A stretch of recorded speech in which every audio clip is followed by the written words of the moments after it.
Welcome to the podcast tour. So you're gonna do a tour, you say, a podcast tour, okay. Lost 20 pounds in 2 weeks. I couldn't eat, couldn't sleep, started doing drugs, bad combo. But people are like shocked or think I'm doing it for attention because they don't actually believe that I have like anxiety. Because I do really feel like I feel better about myself when I take care of myself. Inherently social creatures, we absolutely need other human beings in order to live.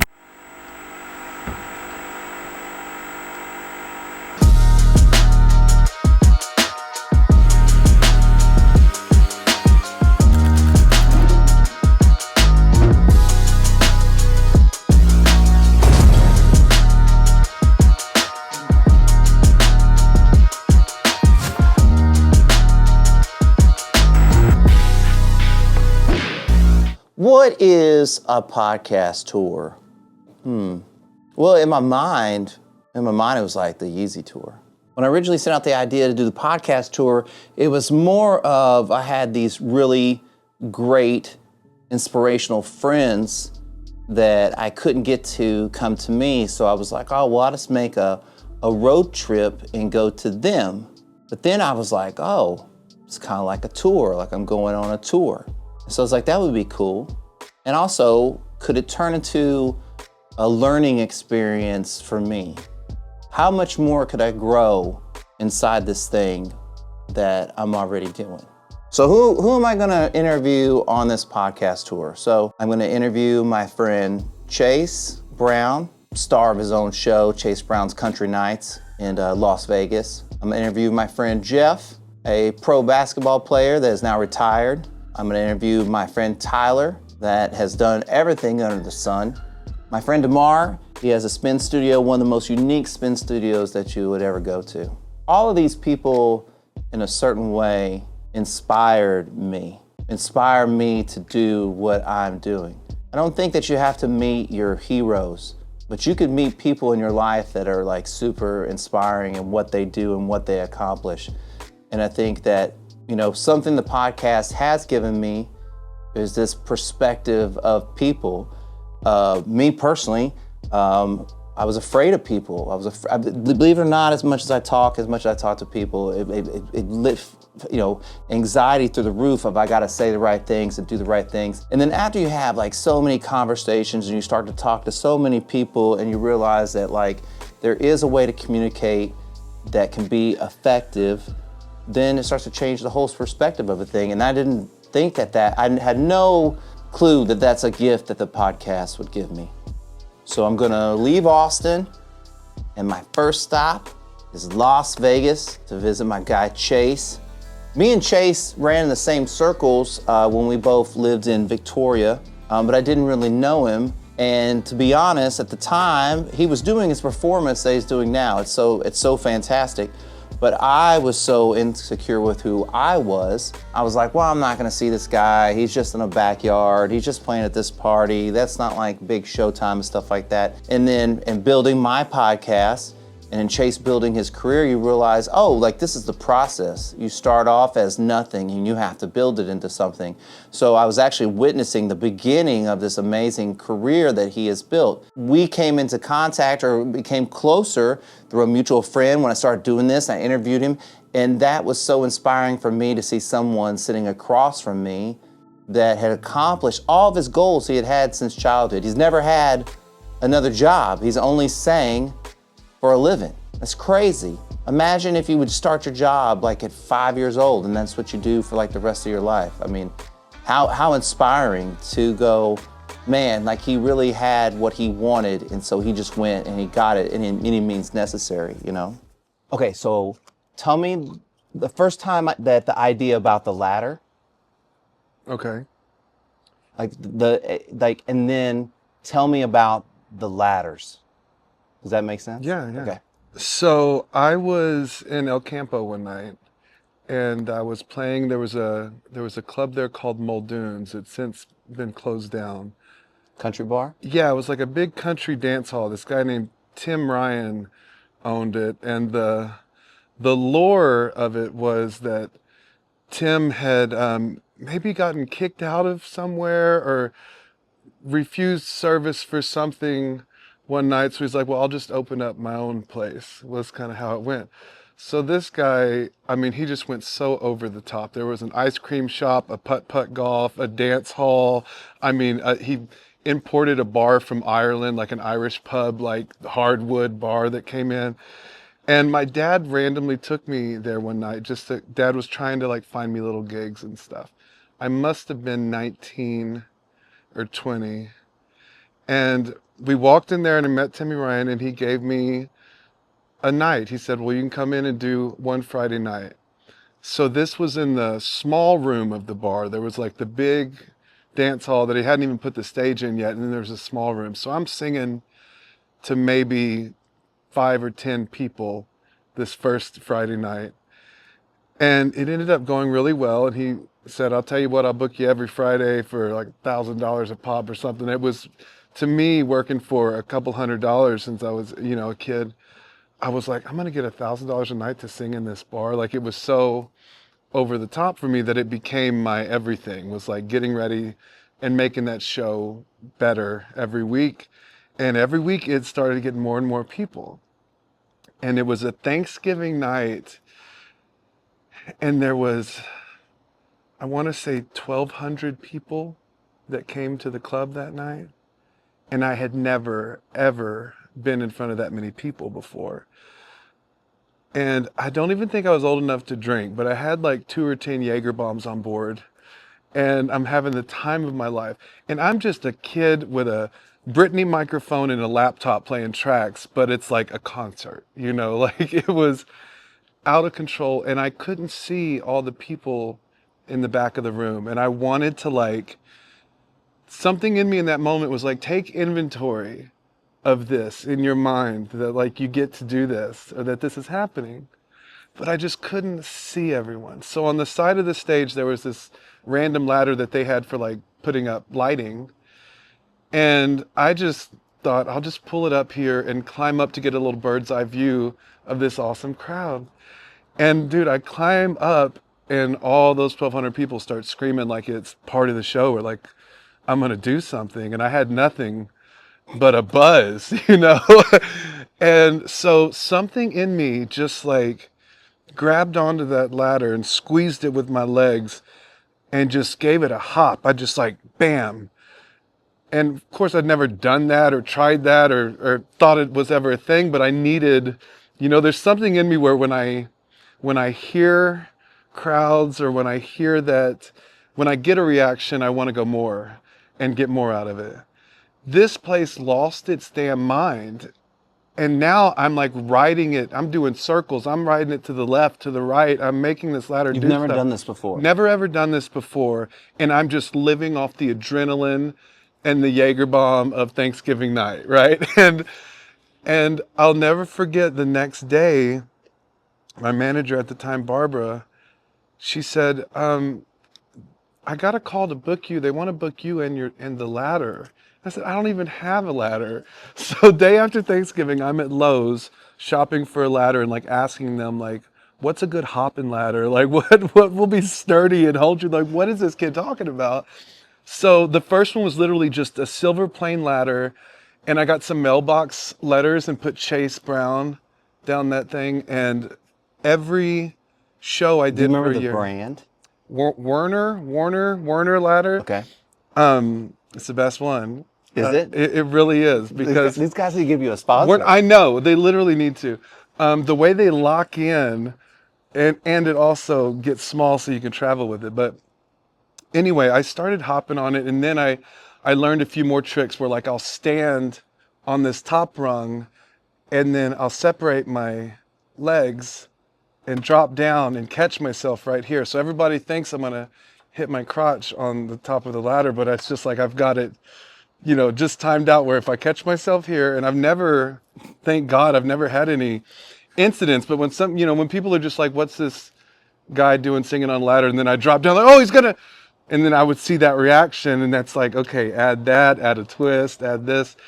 And anyway, after a year, it got to the point where it was getting like wobbly and a little loose. So I thought I need to get a new one. And what do we do with the old one? So we decided to auction it off I had a show for Relay for Life for American Cancer Society. And I thought, could be a cool idea to just put it on eBay, give 100% of the proceeds and see what happens, thinking we might get, $100 or something. And I think the first one went for like $1,200. And we got to Brother Gary Moses is this man in Victoria that's he's that kind of guy that's at every event and every MC and everything. And I remember standing there with Brother Gary and this huge check, for a ladder to the American Cancer Society. And it happened every year. There was a silver ladder, a red ladder, a black ladder, and we'd auction them off and get over $1,000 every time. And it just became like my weird trademark that when I do my Vegas show, I say, this was not my idea. Because it was just something that happened spontaneously, and it became such a trademark. I was gonna leave it in Texas when I moved out here, and I did my farewell show, and this woman named Jennifer came up to me at my last Texas show, and she pulled up her leg, and there's a tattoo of the Chase Brown ladder with my autograph. And I said, oh, this is just who I am now. This is me. So I wrapped a ladder in 6,000 disco ball mirrors, and that's I'm actually on my second one now. I just love the look of all the mirrors catching the light. And now I've been riding that damn thing all over Vegas for years, and I've got one that lives in Texas, so I'm going home for Thanksgiving, and I'll do a couple shows, and that ladder will, be there for that. And this one just lives out here. I got this one wrapped this is car wrap. I wanted it to be shiny. Yeah. So it just kind of chameleon, but I took it to a place that wraps cars, and I walk in with a ladder, and they're like, what the hell is this guy doing? But for $1,200, they'll do just about anything. So we got it fixed up. And then I wrote it for a few shows, and it just was a little bit off. It's not the same brand as the one I'm used to. So I kind of retired it as a dancing ladder, and it became like a backyard sculpture now. So it's just kind of reminds me of everything. When you said you learned new tricks. Yeah. How did you learn new tricks? Here's the thing. You're making them up. When you say you're making them up, right? Because there's nobody teaching you on YouTube how to do ladder tricks. Yeah, and I've never once practiced at home. If I were to get on this right now, there's something about the ladder show or the ladder act that is 100% turned on by an audience. I have to be in this thing, and then there's no falling. There's no, I can't explain it, but when there's zone, you're in a zone. I'm in the zone, and when you're Chase Brown, the entertainer. Yeah. And so what I mean by practice are new things is when I'm at a show and there's people, I'll just go for it. And have you had anything go bad? Have you ever had a move that you tried that was Okay, so there's two things. Out of the however many years, there have been two things. One was really cool because I was in Rockport and I was performing at the Sugar Shack. And that was a monthly show that was just always packed and crazy and fun. And I mean, it became a thing where the owner was like, look, I'll book you once a month for X amount of dollars, but you can't play anywhere else in Rockport. It was a whole, I'm locked in. So it became such a fun monthly show, and the people were just diehards. So they're all around the ladder, and I'm doing, I think, Crazy Bitch, and I'm hopping out there, and thank God I was literally surrounded by a crowd of people. This rung right here, as I'm on it. This ladder or but just it's a different ladder, but this top piece right here, the welding on it completely came done while I was on top.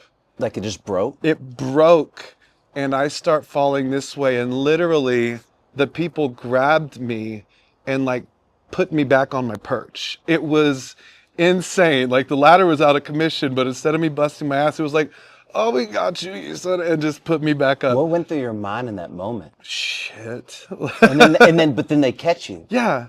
They catch me, they put me back, and it's also one of those things where it's when I'm in that zone, we're gonna find a way out. We're gonna like make it, play it off, joke about it, or be like, who pushed me, something. So I just remember feeling like they got me. These people, these are my people, which was a good feeling. So that was the one incident. The other one, Downtown Bar and Grill in Victoria, I thought it would be a good idea to open up, like instead of an A-frame, like open up the ladder as Like one of those, like where it's like flat, like a. just a straight up, Okay. straight up ladder. Okay. So instead of an A, it's an I. It's just. You would have to put it on the wall? Yeah. So at Downtown Bar and Grill, there's an upstairs that's across from the stage. So people are playing pool and my spotlight's up there, So I've got this ladder opened up straight and I'm climbed up the back of the wall where I'm like eye level with the second story people shooting pool. And I remember I'm singing that song, when you see my face, hope it gives you hell, hope it gives you hell. And right about that part, I slowly feel the bottom two legs that are on the carpet on the stage, like slowly start to go out.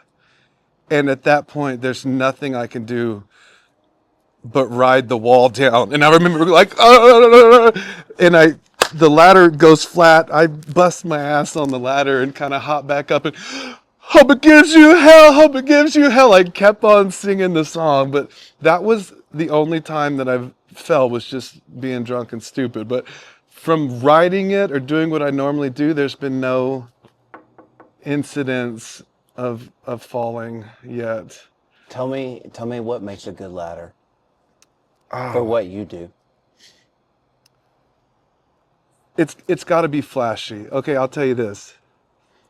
The number one Las Vegas entertainment journalist in town for Las Vegas Review-Journal. He saw my show a few years ago, and it was right after the pandemic, and it was my first show back after just doing Facebook Lives for the whole time, And this guy, his name's John Katz, he came to the show. It's at the Italian American Club here in Vegas, and it was a sold out show, and people started to come up to tip me like he'd never seen before. And this man's been doing all the entertainment in Vegas forever. So the fact that I had a disco ball mirror and these women were literally lined up and coming back to tip 20s after 20s, every time he writes about me, he's like, the number one tipped performer in Las Vegas, the gratuity king or whatever. And he talks about the disco ball ladder. It's his favorite thing. So on Friday night, I'm performing on Fremont Street for Halloween. It was Halloween night. And I'm on stage in this show called Wicked Dreams, and there's acrobats and a female singer and dancers, and it's just a great, fun Halloween show. And there's maybe 6,000 people in front of us, and I'm on my disco ball ladder. And as we're leaving, I'm carrying my ladder on my shoulder, and there's John Katz, the entertainment guy, getting ready to go host the costume contest. So he's right there backstage. He sees the ladder, immediately pulls his phone out and starts taking a video for his social media saying, apart from Carrot Top, this is the best prop in Las Vegas. Today, the newspaper comes out and my manager sent me Johnny Katz, he calls it the Cool Hang Alert. So it's where Johnny Katz Cool Hang Alert. And today it's, talking about Halloween and talking about Chase Brown's disco ladder. Go see his show at 6:30 at Notoriety Live. And I get a whole free plug in the Las Vegas Review-Journal just because he saw the damn disco ball ladder and has to talk about it. So it's like, it's a silly, gimmicky trademark, but at the same time, it's so different and unique that I could never hang it up. Like when I'm old, it'll be a walker, I'll literally walk that son of a bitch out, but I have to always incorporate it in the show. It's just part of me. Why did you want to leave it in Victoria? When I was moving out here, I was so scared because, when people leave town and go try something new, their parents know about it and their friends know about it. And if something goes wrong and you've got to go back home, it doesn't matter. Billy's back. I remember feeling this pressure because, speaking of newspapers, in my little town, it was like, there's me with a thumb in a suitcase, like with a Las Vegas sign behind me, like I'm going to do a thing. And the pressure of having all those people know what your idea is, as grueling as it is, it's also really beneficial to someone like me because I used that as like, I've got something to prove, and I don't want to let people down.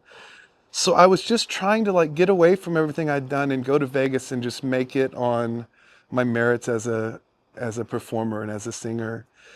And it just felt like, this isn't going to work there. This was just the fact that it worked in Texas was just a fluke. So I don't know. I just thought, I'm not going to do that. It just seemed like it had run its course. And something about seeing that tattoo that somebody literally came to this final show and just said, I want you to know that I'm a fan for life. That was like, let's ride this thing out, let's do it. And and I just haven't stopped. And the fact that I'm 41 and can still make the son of a bitch move is like, thank you. I'm just glad I still get away with this stuff. But yeah, it still works. What are your thoughts on it now? Now that you took it with you, would you say it's more of your act now than it was before, or the same? I think it's just kind of there. And for a few songs, I pull it out for a little punch. But just to kind of have it, it's like a little safety blanket. It's just like, well, now I'm with the band. See, there's kind of when I do shows with the band, I don't have the ladder. I've got a band up there playing and they're the best musicians in town. So it's like, I've got that as my comfort blanket. But when I'm doing a one-man show, there's something about just having this there where if there's any lull in the show or anytime I'm feeling like I need something, I just pull out the ladder. I just run up that thing and it's just like, and then you got them. You just get them back. So I wouldn't say I've used it as a crutch. I just used it as my, just a little boost. It's just my... It weirdly feels like a striptease. Yeah. Do you know what I mean? Yeah. Like they're like, okay, the guy at the ladder, when's the ladder coming up? Yeah, When's the ladder coming up? And then you're like, ladder. Like Yeah. when let me give you a little bit of ladder. And then here, when the a little ladies ladder. are like, oh my God, what you do to that ladder?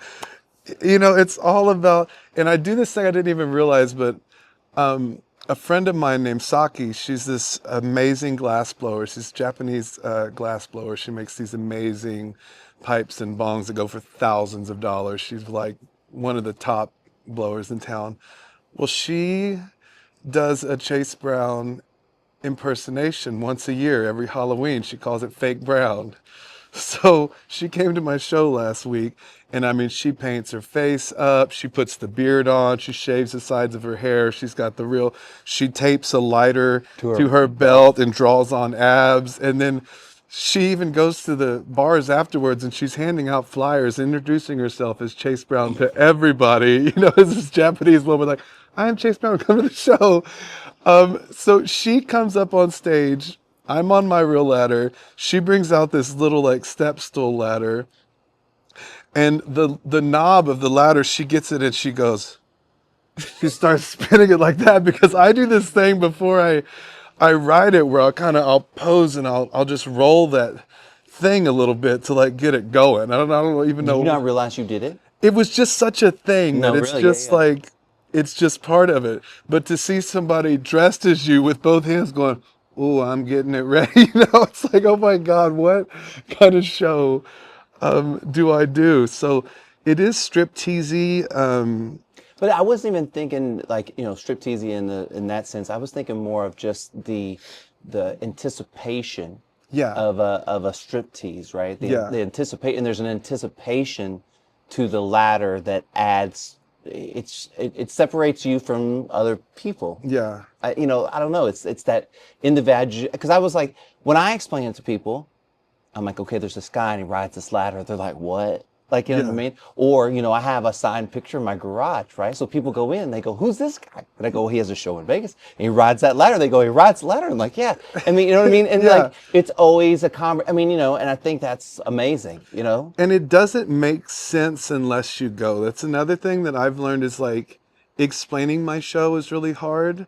But when people go, I do like a little meet and greet after, and the response and reaction that I get afterwards is so much of like, husbands and wives where they're like, we saw your ad on Vegas.com. We like country music, had no idea what to expect. And then they get it and they're back, every time.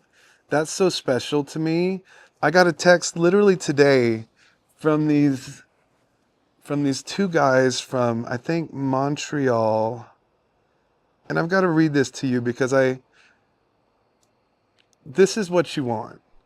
Hi, Chase. It's Mario and Joe from Montreal. We're coming down to Vegas on November 19th to 25th. We have seen your show 4 times and we can't get enough of you. That's how talented you are. Are you performing on Friday, November 21st, or are there any tickets left? Can we get them through you, your loyal fans? And these guys don't know me from Adam, but they've come 4 times and I'm on a bucket list of Las Vegas. And that to me is it, like, and I've got so many of those where people make me a priority to come. And I'm a silly guy that rides a ladder for a living, and sings songs, but it touches them, and I'm very humbled by that. Like I was driving when I got that today and I got a tear in my eye just driving, like, that's so cool. So that's what it's all about, and I'm still doing it. So it's like, I don't know when that'll stop, but that's when I'll probably stop. When stuff like that keeps me going, that's so invigorating. Like, well, I was telling you that me kind of part of doing this tour is trying to figure out like, what does this podcast mean to me? What is its purpose in my life? How does it fill my cup in this way that money can't buy, right? And so I feel like that's kind of maybe what you're speaking to a little bit. Yeah. Can you speak to it a little bit more of like how your job actually like makes you like feel purpose and like feel like you're like serving others and stuff? So here's the thing. When I was really young, I think for my mom to let me go to bars, one thing that she put in me was, I'm going to let you do this, but you've got to give something back. And she took me to the Ganado nursing home that used to be the hospital that I was born in, which was crazy. They converted the hospital. And I'm singing for these people that were, it was scary to me. I remember being scared. You're a kid a lot of times. Yeah. I was a kid and they were not in good shape. It wasn't like an assisted living. It was like a small town. They were in rough shape. Looked like nobody probably went to visit them a lot. I remember that first one, like nothing, because that seemed like, what am I doing here? How am I going to do this? And then I started singing Elvis songs for them and these people lit up. And it was never a chore after that. It became a monthly thing that I would do.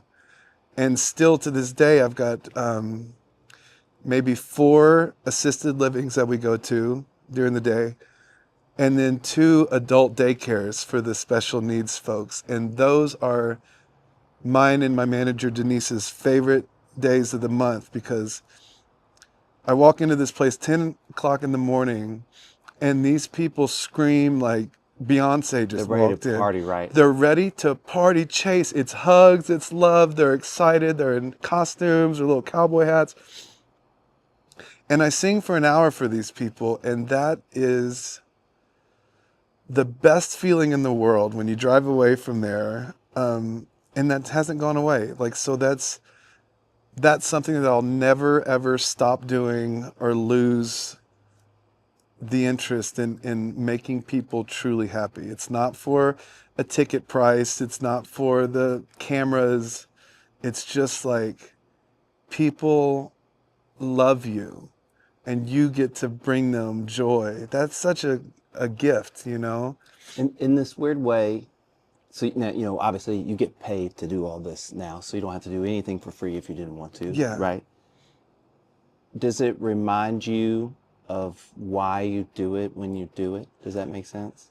Like, what's the real feeling inside of doing it? That joy of like what you talk about, what the people feel and how you feel that love and stuff like that. Yeah, because the stress isn't there on those shows, you know? Like, oh no, I'm the worst. I just tell you, all I know is I got a big time guy on my podcast who's getting calls. And stuff. Yeah.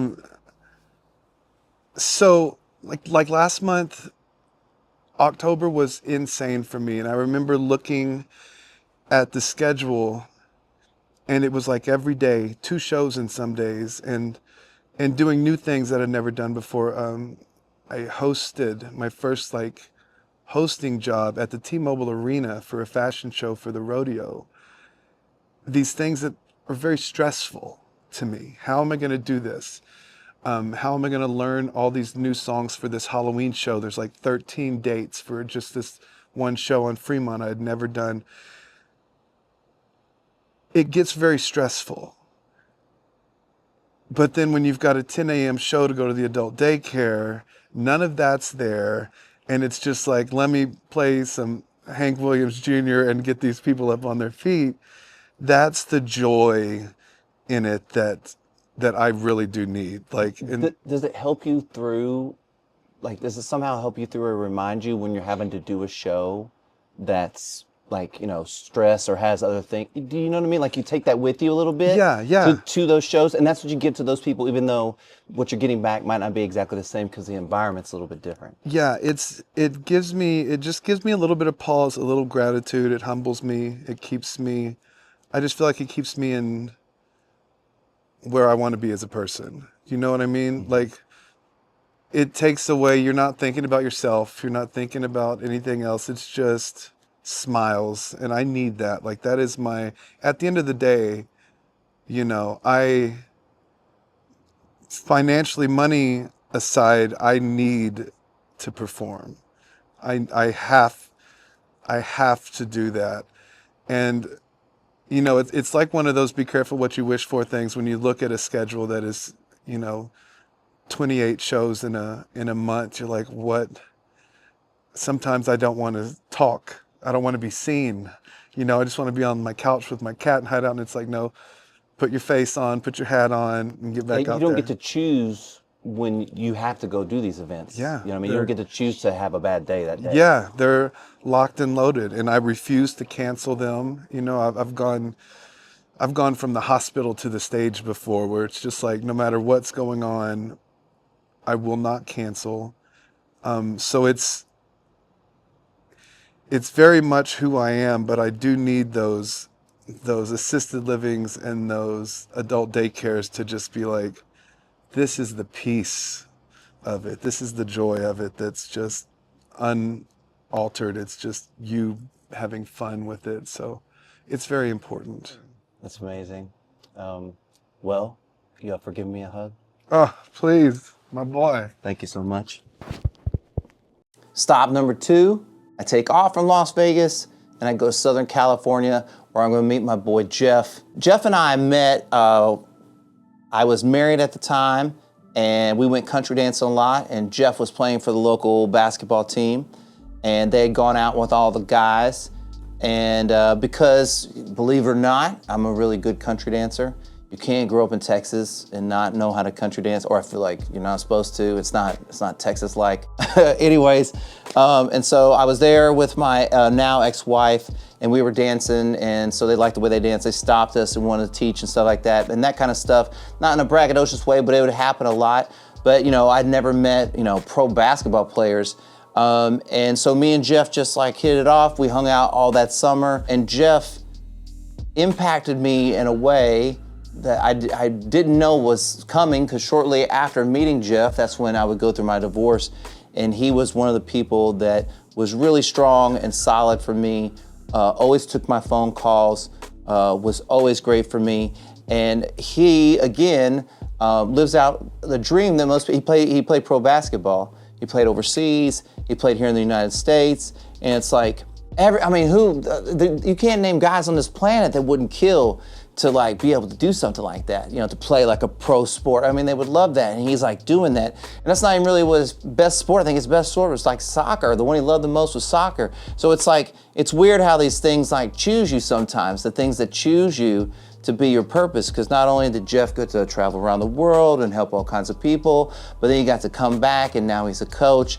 And it's just so inspirational that he went out and got his dream.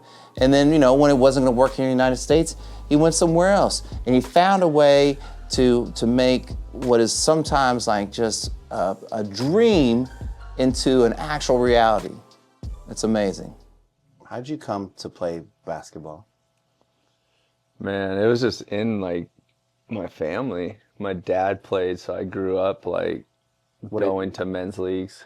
He played in men's leagues, or he played college? Or? No, he played a little bit in junior college, but he just played in men's league. So from the furthest memory back, we were running around gyms watching him play with, you know, all the old heads, and it just became part of our lives. Like I played every sport. I just liked being active. So I just played anything I could. Like we'd play wiffle ball, then we'd go play football, then we'd play, you know, street hockey, then we'd play basketball. Like and I have two brothers, so we were just always competitive playing sports. Like we didn't have video games, we didn't watch TV, we just played sports. And then I was always one of those that like was a good athlete. Like I just picked up things really quickly. And so obviously it's more fun when you're good at something to do it. And so in high school is when I kind of was like, I had to pick. Soccer was what I was best at, but I love basketball a little bit more. And so they're the same season out in California, so like you can't play both in high school. So I just chose basketball and then just was playing. But it was all fun. Like it's different nowadays. They do trainings that, you know, from starting at like 6 years old, kids are like training every day for it. Like I just played in the front yard, just played for fun, like played in my rec leagues, and then I'd go play little league and then go play flag football, and then, you know, hop season to season. But yeah, I just started doing basketball. Like I didn't have a trainer until my college coaches would train, you know, we'd run individual workouts. Like I just kind of did it all on my own in high school, like practices, and then I would shoot on a shooting machine that would just feed me basketballs, and I'd just get up a couple hundred shots a day and just kind of train myself. Like we didn't have what the kids have nowadays, you know?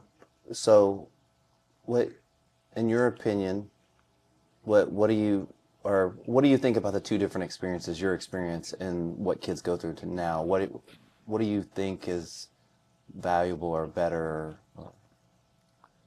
There's give and take, right? Like the resources they have now, like the amount of skills that these kids have at such a young age is amazing. But they also lack just hooping, just knowing how to play basketball 5-on-5, because they all train one-on-1 or 1-on-0, and they're so good at doing all this stuff. But then when they get to a 5-on-5 setting, you see a lot of times they don't know how to play with five other people. Yeah. And so it's like where we played, we just played pickup and 2-on-2, 3-on-3, 5-on-5, whatever it was, however many kids you could get together at the time. You had to know how to play basketball if you wanted to be effective, you know. And you were training 5-on-5. We would just play, yeah. Like it wasn't training. It was like in the summer times I'd get dropped off at the community center, and we'd be there while my mom's at work from 8 to 5, and you know, we would shoot around, go in the billiard room, shoot pool, just play ping pong, whatever, we could stay busy for the day. But at those lunch times, there would be like the old guys from lunch would come in and play, pick up and like sometimes they would let me play, sometimes they wouldn't because I was so small. And so it's like you learn to play the right brand of basketball because the guys are telling you where to go. Hey, space out, kid. Like, get out of my way. You're clogging up my area. Like, whatever. So it's Tell me about those games when you got into one of those games. They were just like super exciting because like there was a couple guys that were back from college, guys like that were at Stanford or Arizona State, some local kids from Brea that were back. So it was like guys I looked up to that, there was like a good mix. And it was like you were just juiced if they actually let you play today. And so it's just like, and then you hit 1 or 2 shots and you're just like coming home telling mom and dad like I scored on some old guy. Yeah, like, or the college kid or whatever, it's like, hey, I can do this. I can play with them. It was probably delusional, but it like did something for my psyche, whereas like it gave me that confidence. And then there's days it was shot down when they're like, nah, little kid, like stay out of this. You're not ready for this, and then I would be sad those days. But it does a lot for you. Like I've noticed it with Noah, like my stepson. It's now that he was old enough the last couple of years, like I've been bringing him to like our open runs and men's leagues and things, and he's playing against grown-ups, and his game's evolved immensely because I'm able to tell him, hey, don't crowd me, like stay over there. And then I find he's like, oh, I noticed like because there was that spacing, I was able to get open like easier, and so now he's able to bring that to his games in high school. So it's been cool to watch that because that's kind of what this generation is missing, is like the IQ and knowing how to move as a unit and work off of your teammates and like using their strengths to help you with your game. Well, I think you're kind of speaking to something even bigger, which is like that you should take the time to learn from the generations that came before you, right? That's just like a kind of a needed thing in your life. That's why I exposed my daughter to her grandparents so much, right? It's because it's important. Like, when you go across other seas and people live and, like when we go to Mexico, like, there's multiple generations living in that home, right? Yeah. Okay. Yeah, 100%. It's huge because they've been through some of the things you're going to go through. Right. And they're able to hopefully pick up 1 or 2 nuggets from them that you don't make those same mistakes, When you were playing basketball outside of the United States, were there similar kind of lessons that you were learning from those guys playing over there, like in a similar way? Yeah, because like especially my first couple of years over there where you're the rookie or the new kid on the block, it's like these guys have been playing. It's a different brand of basketball. It's a little, different style. Say more. Like, what do you mean it's a different brand of basketball? It's just like the FIBA international style of basketball is faster, a little faster pace, more IQ. Like you have to be smart to play over there a lot of times. You'll even see like NBA guys that obviously are the 1%ers that made the NBA but aren't great in the NBA, and then they go over to Europe and they struggle sometimes. I lost the light. Keep going. Keep going. Well, the technical difficulties, we'll take care of it. Yeah. All right, so I had asked you, like, what you learned from that game playing over there, was it similar to when you played those men's pickups games? And you were saying... It's just like it's a different style in FIBA, so you're able to, like, there's a learning curve of learning how they move and how quickly they move the ball and how quickly decisions need to be made on the court versus like over here, a lot of times it's a little slower in the sense of like just running a pick and roll, like less ball movement. So you really have to move without the ball and do a lot of things. That's like why the Warriors were so successful for those few years, is like they had the best ball movement in the NBA. They just free flowed and So it's just a little different style of basketball. But I was able to learn from my veterans that were over there, had been over there, pick up little tricks and things. And then, so yeah, I learned a lot from those guys playing over there. And then when I came back to play in the G League and the NBA Summer League, I was able to kind of bring what I had learned from over there, mix it in with the NBA style of basketball and kind of blend it. It's why you see so many Europeans be so successful in the NBA now, because it's like Luka talks about it. He says it's harder to score in Europe. Well, they also play with grown men. Yeah, like he was playing at 16, 17 with guys, ex-NBA guys that were, 35, 36 years old. So, like, it was a lot different. And in FIBA, you can camp out in the paint. The court, like, defensively, you have to be smarter. On the offensive end, you got to be smarter, because defensively, like, if you blow by your guy, there's usually someone there waiting for you in the paint, because there's no defensive 3 seconds, where in the NBA, like, a guy just can't camp underneath a hoop and come meet you outside the paint when you drive. Like, he's coming from the other side of the paint. So if you can get by your guy quick enough, and you could potentially get to the rim without having any contests, and so it's just, when you're able to blend those two style of basketball together, it's super helpful and beneficial. So those guys learn from that style, and we're able to bring that in, and now they're excelling in any league they can ever play in, and it's like, I'll always say, like, till, I can't walk anymore, like, I'll be able to be successful on any basketball court with any caliber of player, because it's like, I understand so much that, like, yes, I might get slower or something, but I have little tricks and little things that I've learned from older players that Well, you become the old guy that is allowing the little kids to come play, right? Yeah, exactly. And so now it's like, I coach, my old high school here where my stepson goes now, and I'm able to give them some of that knowledge, and they'll say, hey, I'm getting face guarded, how do I get open? Like, I only know how to do this. And it's like, well,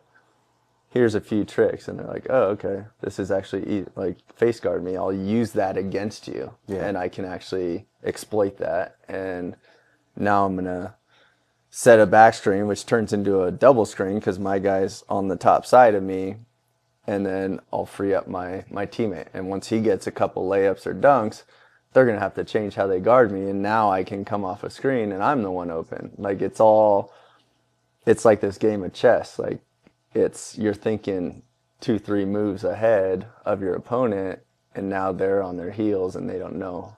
They're like, coach, I can't stop it. If I face guard him, they get a layup. If I don't, he gets a wide open 3, and then it's like, you can build off of that, and it's that's the part of the game that I love, because it's like, it's just like life, right? Like, you gotta be able to adapt and adjust on the fly with situations and relationships and anything, that you're able to make those adjustments, and no matter what situation you're put in, you're gonna find a way to be successful, because that's what you've done on the court, Yeah. All right.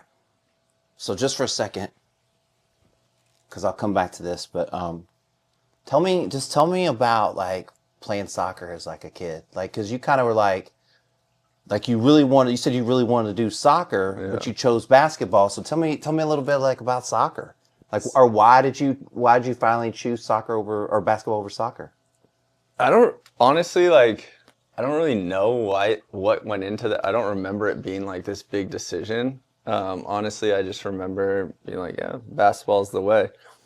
And, like, now I'm 6'4", like, I grew, but back then I was always the scrawny, little, skinny kid, like, really fast.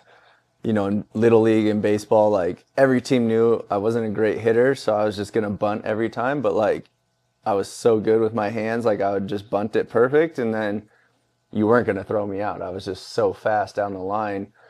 So it translated to soccer. I played center midfield, and like coach would be like, all right, just play more on the offensive end. Next thing you know, I'm like all the way back on. I'm like, I'm just going to run wherever I want to go. Like I have feel for the game, and I would just run forever. And I would score, like, I just had a knack for soccer, and it was just like, I understood angles, how to get open. I thought 2 passes ahead. Like, I'm going to pass it here. Someone's going to shift, and then I'm going to run behind them, you know, a little give and go. Am I wrong to say that there's a lot of similarities between soccer and basketball? For sure. For sure there are, because you have to play, like, ahead. You can't really do it by yourself. You can't go 1-on-5 in basketball. You can't go 1-on, you know, however many defenders they have back, right? Although that's like my claim to fame. My dad always, like, his favorite thing to watch me in soccer was like the other team would score, all the fans would be so excited, cheering. You know, it's like they're cheering for their boys and their, you know, their son that scored, and they're still clapping. And by the time while they were still celebrating, like we had done the kickoff, and then a lot of times, it didn't work every time, but it happened multiple times where they would kick it off to me. And sometimes I would dribble through everyone and score, and then I would be like, they would get real quiet, and then our sideline would get excited, and it was like the best feeling ever, because I always liked being the villain. Like I had a little trash talk to me. I had a little shit to me. Like that's what made me successful in basketball, is like I embraced that side of it, you know, and I loved it. And I will never forget, like my first summer league, we're playing it in Utah before we go to Vegas. They had a mini summer league in Utah, and our coach, Will Hardy at the time, he's a head coach for the Utah Jazz. I just come off my first G League season. They asked me to come to summer league, and as soon as I got in warm-ups, like I had fans in Utah like booing me, talking trash to me, and it stemmed back to the college days when I was playing at Idaho. We played at University of Utah, and it was my first ever Division I game, and they had another player on their team who was real, you know, had a big mouthpiece, would talk a lot of trash, and me and him were going at it, and we both had like 30 points, and we ended up winning. And so the fans just hated me in Utah, and they're a big sports town. Like, they don't forget you. And so he's like, and I remember like the Spurs way, right? Like you don't talk trash, like you just kind of stay in your lane, do what you got to do. Well, he had asked me at like halftime or something, or at the end of the first game, and he was like, dude, what are all these guys? Like, why do they hate you? Like, what did you do? You know, like, this is your first time being here. And I was like, no, this stems back to college. Like, they don't forget. And he's like, I kind of explained the situation. He's like, well, then if that's how you play, like I play better angry. A lot of athletes, you know, they get out of their rhythm. If they get angry, they don't play as good. I play better angry. Like when people start talking trash, like it takes me to a whole different level. And so he was like, well, then do that here. And I was like, but coach, like, and he's a cool dude. We're the same age and everything. Like we had a cool relationship. He's like, well, then do that here, Jeff. And I'm like, well, that's not the Spurs way. Like, what do you mean? Like, I don't want to be like, you know, looked down on. He's like, nah, screw that. Like, if that's what you need to do, then do it. And so then I started doing that from then on out. And, you know, I had some good success in the G League and stuff because of it. And there's like a running joke down in Mexico, like my owners and the fans always said, like, when Wedo face turns red, we know we're going to win. Because like I would get red, and I'm like, whether it's a ref that pissed me off, a fan pissed me off, throwing ice at me, talking trash to me, I was, all right, cool. Like, now we're here. You know, even in men's leagues, I just go out there, have fun, chill. But there's always one guy or one ref or something that says something that like ticks me off. My stepson always is like, dude, chill. I'm like, nah, like I don't chill, you know. And then I take it, I'm like, all right, here we go. And then, you know, we end up winning. But do you remember that squabble you got in Austin? I was at the game. Yeah, with Horton Tucker with the Lakers team. Yeah. Do you remember what went down? Do you remember what you said or what went down? I just remember for that one, I mean, there's been a lot of them. Like Yeah, I've had some with I like didn't know if you Grayson remember or Allen not. in Summer League and like Trey Young in Summer League. We got into it. That one I remember, it was just like a rebound, a loose ball, whatever. I was always the one diving on the floor, like. But y'all already been kind of talking. Yeah, right? like, you know, probably just the normal. Like, I always talk. So, like, it was just another game for that. But, like, me and Horton Tucker or whatever, I think that's his name. I don't even remember. But, like, we got tied up and the whistle had blown. But I'm like, I'm still getting that ball. Like, so we were wrestling. Like, I think he was on top of me or something.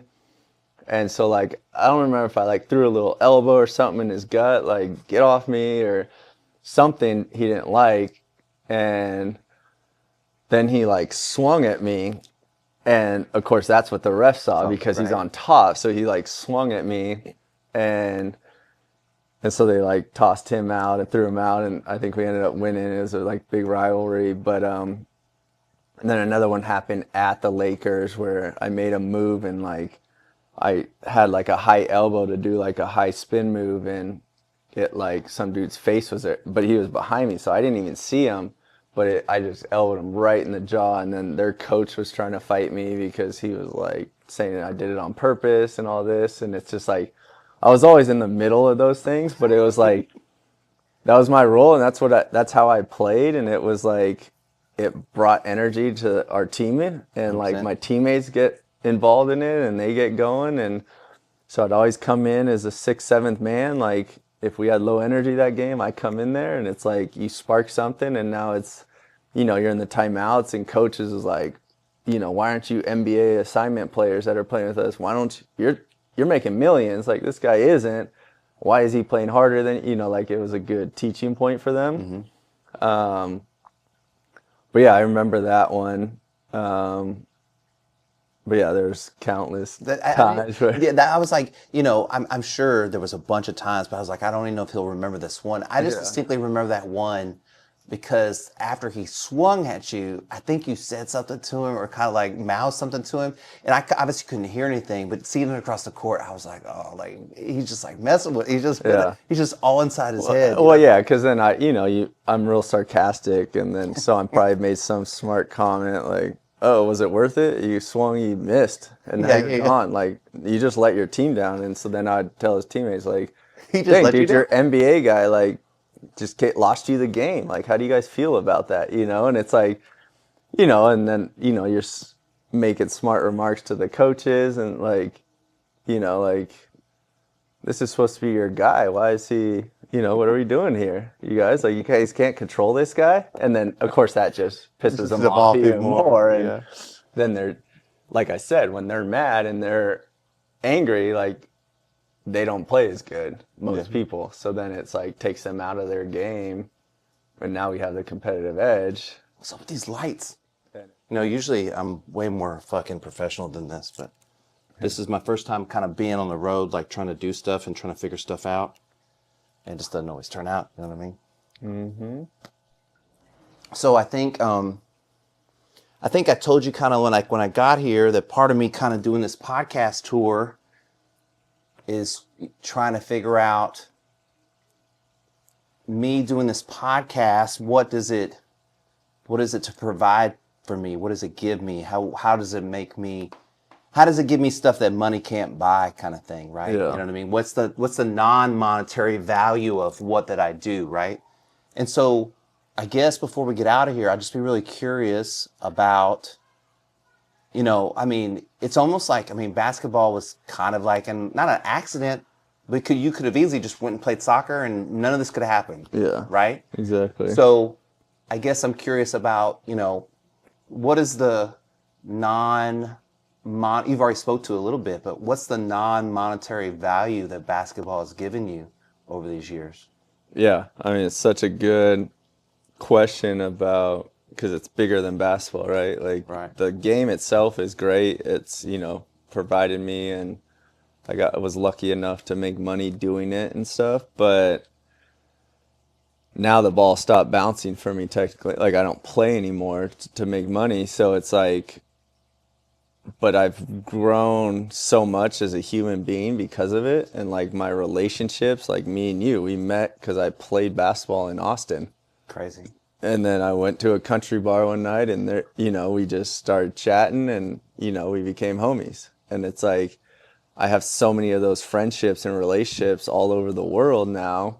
And then the types of, even the American teammates I've had, like I went to Brazil. I didn't know a single soul out there, but, you know, I had 2 American teammates that, you know, I'll still run into randomly throughout my life. And it's like, I haven't, you know, seen them in 10 years, but like we have a relationship, we have a connection, we have a bond. And it's like, it's just allowed so many cool experiences that like basketball life lessons, you know, experiencing cultures and things all over the world. So now when I travel and go back to these places, it's like I understand their culture and where they come from and how they live. And I'm able to bring certain things I've learned from Mexico and Brazil and Germany and, you know, Austin, Texas, like places I played.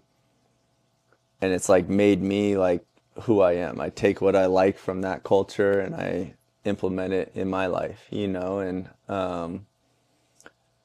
so it's, I always tell the boys now, like coaching the younger generation is like, basketball is the vessel, but it's not like, it's not, the accolades and the winning and the stuff are great, but like, that's not the ultimate goal with it. It's like, it's the vessel to take you to certain places, and like, you just want to be the best you can at that. And hopefully it takes you to your goals of playing professional or whatever they are, but use it as a vessel to learn, just like expand. Did basketball teach you to cultivate gratitude? Yeah, like they're part of it for sure, because you like, even on your toughest days in basketball, when you lose a big game, miss a big shot, you know, or turn the ball over and lose the game, like once you get out of that moment and you're able to look at it, it's like, oh, it's just one game. Be thankful that you were in the position to take the last shot, or, you know, it's hard to do in the moment because you're just the ultimate competitor and you want to win every time, but you're not going to, you fail more than you succeed. Like the best 3-point shooters shoot under 50%. So it's like, how do you deal with failure, and how do you learn from that? Or does it kill you, and does it, you know, stop you from trying or working harder, you know? And Well, I was even thinking you were speaking to all the relationships that you've gotten and all the experiences that you've had and all the things you picked up from culture. And I got to think on some level that has given you a great deal of gratitude, you know? yeah, no, 100%. It's, you know, because some countries you go to and you see things and how people are living, and you're like, wow, what I have at home is so amazing, you know? And it's like, I'm so blessed to come from the family I came from, and I'm so blessed to live where I live, and, you know, just all the little things. Like, there's been places I've visited and played in where it's like, dang, I used to take that for granted back home, and now it's like, I don't have that anymore for the next 6 to 10 months. I'm going to appreciate that a little more when I get home, you know? And it's like, simple things, right? But like, and that's what I always tell the other team players now that when I became the older guy on the team, is like, hey, don't take this for granted. You're living in Mazatlan, Mexico. Like, you get to walk to the beach every single day, and like, even if you're not a beach person like I am, there's something about that when you go home to, you know, the middle of Texas or wherever, you know, the Midwest or whatever. Like, you don't have that, and now you're like, oh yeah, Mexico is great. Like, Mazatlan, you know, just being by the beach, the sand, whatever it is, like, there's something special about that. So yeah, it's really cool, and just not taking those little, like Popovich always, the Spurs would lose like a big playoff game, and there's a story that had come out, and obviously I wasn't in that locker room, but they lost the series, semifinals, NBA finals, whatever, and he wrote something on the whiteboard basically to the fact of like, we just lost a basketball game. It's not the end of the world. You guys are going home to healthy families. You're healthy. Like, let's put this all in perspective. Like, yes, we didn't reach our ultimate goal, but we're good. It's a basketball game. Life will go on. We'll get to do it again next year, you know, and it's like, part of, you know, you could play devil's advocate and be like, well, you play to win and all that. And like, yes, of course, Pop is the ultimate competitor too. But in the grand scheme of things, how small is this single game of basketball, you know? And like, can you go home and be a good father, be a good brother, be a good friend, you know, all that to the people that are closest to you, whether you win or lose. Like, don't let that dictate who you are as a human. Mm-hmm. And don't let that dictate your happiness in life, you know? Well, man, I'm so grateful that you came up to me in that bar that night. I know I've told you this before. You've had a huge impact on my life and who I am as a person. I appreciate that. I'm so grateful for letting me stay here and dinner and everything that you did for me. And so, and doing the podcast. Thank you so much. Of course, man. Do you mind giving me a hug? Of course. You a hug guy? Always. Yeah. Always. Yeah. Physical. I know you are. Always. Thanks, bro. Appreciate you, bro. Thanks for everything you're doing. Yeah. It's super cool to watch. Thanks, home. When I leave Southern California, I'm going to Northern California, and I'm going to go visit my friend Tyler. Now, Tyler's a jack of all trades.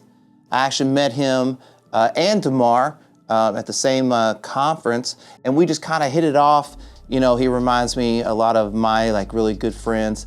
And what I really admire about Tyler is that like when he picks something, like he's not gonna let anything stop him from doing that. And that's the kind of like determination that allows you to take control of your own life. Now you have to be responsible for you're responsible for all the bad things that happen too.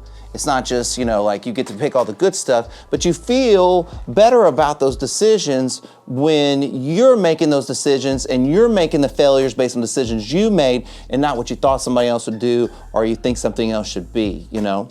And so Tyler, you know, wants to go to Vegas and he's gonna gamble, wants to do, you know, this treacherous, I forgot how many days hike it was. He's gonna like do this hike. Like he gets out there and he does all the stuff. He's always taking control. Now he decided that he's gonna do like web design and things like that. And I love that about him. I love his tenaciousness to just go out and just meet challenges. He's done a bunch of adventure races. I'm not doing those. You know what I mean? God bless. Like I've done enough burpees for the rest of my life. I don't need to do any more burpees. But like he loves doing this stuff, and he's such the people person. He's like never met a stranger. He's so gracious. I'm so grateful. He took me to a basketball game. I mean, like how amazing. I mean, you know, on the UCLA campus, so cool. Tyler, thank you so much. I appreciate it. Do you still paint like the top of your head with that like smiley face? I mean, I do when I do races, but I haven't done a race in a while. But yeah, I have like a whole like board of just like all of them. How many have you done?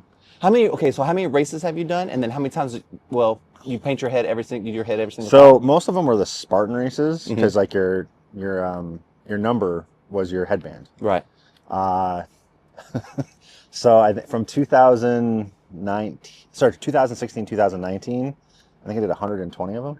That's crazy, dude. And then I did like adventure races, half marathons, 10Ks, 5Ks. It was kind of crazy. I was doing like, I was overtraining, man. Like, but I make the joke that like when you do a Spartan race, depending on the length, right? If it's a sprint super obese, like you could do 3 miles and then before they like regulated the distances, some of them are like 18 miles. Your sunblock runs off. I'm gonna have like melanoma, like when I'm like 55. You watch. It's gonna be like all freckles, so just like a freckle smiley face on top of your head. But yeah, man, like I was like big time into that, and then COVID kind of, I mean, like so many things kind of just put the kibosh on it. I kind of got burnt out, and then you know no, not trying to knock Spartan, but they changed they regulated it. Like they don't even do burpees if you miss an obstacle anymore. Oh, now I want to do it. I remember the first time the only time I did a Spartan race, I messed up on something. They're like, you're going to do 15 burpees. I was like, see you later. Was that in Austin? Yeah. And I was just like, I pay for this. I'm not doing burpees. I'm not paying to do burpees unless I'm being trained. I did a Spartan in Austin. It was on a ranch. Oh yeah, it's probably the same one. It was a lightning storm. Oh no, it was a nice day. So this one was crazy. Like it was an 8 mile, it was a super. And I just remember the ranch was it was just a one-way road each way, like 2-lane, you know. And my friend Jim, who lives in Austin, my old college roommate, he couldn't get there. It was such backup, and I was going to miss my start time, and I was like 2 miles. I'm like, dude, I got to go. And I got out of the car and just ran to the track, like putting on stuff as I go, and then finished. But there was like massive lightning storm. I remember I got 4 miles in, and the guy's like, hey man, there's lightning. Like you can still do the course, but it's probably not going to be an official time. I was like, hey man, I flew all the way out here. Like I'm going for it. Like outrunning cows, and it was fun. But yeah, that was the big, like 16 in 2019. Like my good friend Regan up here was like my trainer, one of my coworkers. He's like one of the original Spartan coaches. Oh, so he got me into it. I don't want to say I was his first Spartan client, but I think I was the one that he put the most work into. So kind of like just changed my life. And like for me, it was like a cool way to like travel the country and just, you know, do something fit. It was fun. But I destroyed my body, man. Yeah. So much running and so much burpees. Like every time you missed an obstacle, it was 30 burpees. The goal every race was to run clean races, which I did a couple. Is that a clean races if you do no burpees? You don't mess any obstacle up. Yep. And then like, it's kind of a bummer. Now they do like age group. Not that like the results matter, you know, you finish it, that's a big deal. But like now, like if you are in the top 3 in your age group and you get like, you know, you get the hardware, right? And like before they started doing that, like I'm looking at all my results, I'm like, man, I was a badass. Like I was like always placing top 5 in my age group every race for those 3 years. It's crazy to think. Have you always been into outdoor? Because you said you went hiking today, right? Yeah, well I did like there's like a little hill out here called Tarantula Hill. Mm-hmm. It's like a half mile up, half mile down. It's like it's a paved road, but it's to a water reservoir. Just put on a backpack and hiked up, push-ups, hiked down, push-ups for 3 miles. No, man, high school, I grew up kind of like the fat, chubby kid. Got picked on a lot, got bullied a lot, got beat up a lot. Got like hardware in my face from getting beat up. Like half my face is metal. Man. It's pretty rad. I'll have to send you the... You're like Iron Man. Dude, no, it's like Terminator. I'll have to send you the x-ray. Wanted to play soccer, but when I got beat up, the school was like, we can't allow you to play soccer because if you hit the ball, like technically if I got hit there hard enough, it could probably kill me. Dang. But they're like, yeah, we don't want you to hit the ball. And the funny story is like in high school, I got 2 concussions getting elbowed in the face in the post, right? So it's like, I was just having this conversation yesterday with somebody about how awesome it would be to have like the resources, like what we do, training people. Mm-hmm. I wish I had someone like me or you when I was a kid to like I can only imagine. That's what I tell my kids that I work with. I'm like, oh, you're lucky you have me. Like kids didn't have people like me whenever they were. Everybody told me hit the weight room, and like, what do you do as a bro? You're like, okay, biceps, chest, you're training like Chris Farley. You know what I mean? Like, yeah. It was so. I also like in high school, I was like straight edge, never drank. Didn't really go out much because I didn't realize it at the time, but I was like friends with everybody. But like, you know, sometimes you go out with one person, another group friend gets. So I was kind of like stayed at home, played video games with my friend Joe, watched movies. You know, had girlfriends and stuff. But and then in college, I actually kind of got recruited by my college for a different thing, not basketball. I got recruited for dance. No way. Yeah, so random. You know how like college applications you put like your hobbies. When I put dance, I love Michael Jackson, right? I love doing that. So I used to like Will Smith's Men in Black video. Like I used to imitate it, and like you probably still do it. And like I just put that, and then like I remember my senior year in high school, I started getting all these like cards from the dance team, and they're like, hey, your birthday is the same day as our final show in December, like you should come down. Like they literally like Recruiting you. Basically, yeah. So I went down and my mom came down and it was awesome. It was a modern show, like modern dance show. It was awesome. And like my grandmother, before she passed away, she came down too. And then I got to go back and meet everybody. And of course, it was my birthday. They had a birthday cake for me. Dang. And it's all these dance girls. And I'm like, damn, they're all really hot. And then one of the girls who was like, she's going to be a senior next year, she's like, are you gay? And I go, no. And she goes, awesome. I'm like, oh, awesome. Like, so like when I went. Better than her going like, darn. Like, yeah. So when I got to Plymouth, like I started doing that. And then I just remember my freshman year, like some of the dance team like finally convinced me to like drink, and then that changed everything. yeah. My life is downhill from there. But yeah, so like I think throughout college, like I still played basketball and I started lifting, but again, I had no idea what I was doing. My roommate at the time was, I think he was, and Eric will probably watch this, but I think he was third place Mr. Massachusetts in college. Oh wow. Like he got big. And so I'd lift with him, but I didn't like, I was taking just too much protein. I had no idea what I was doing. Yeah.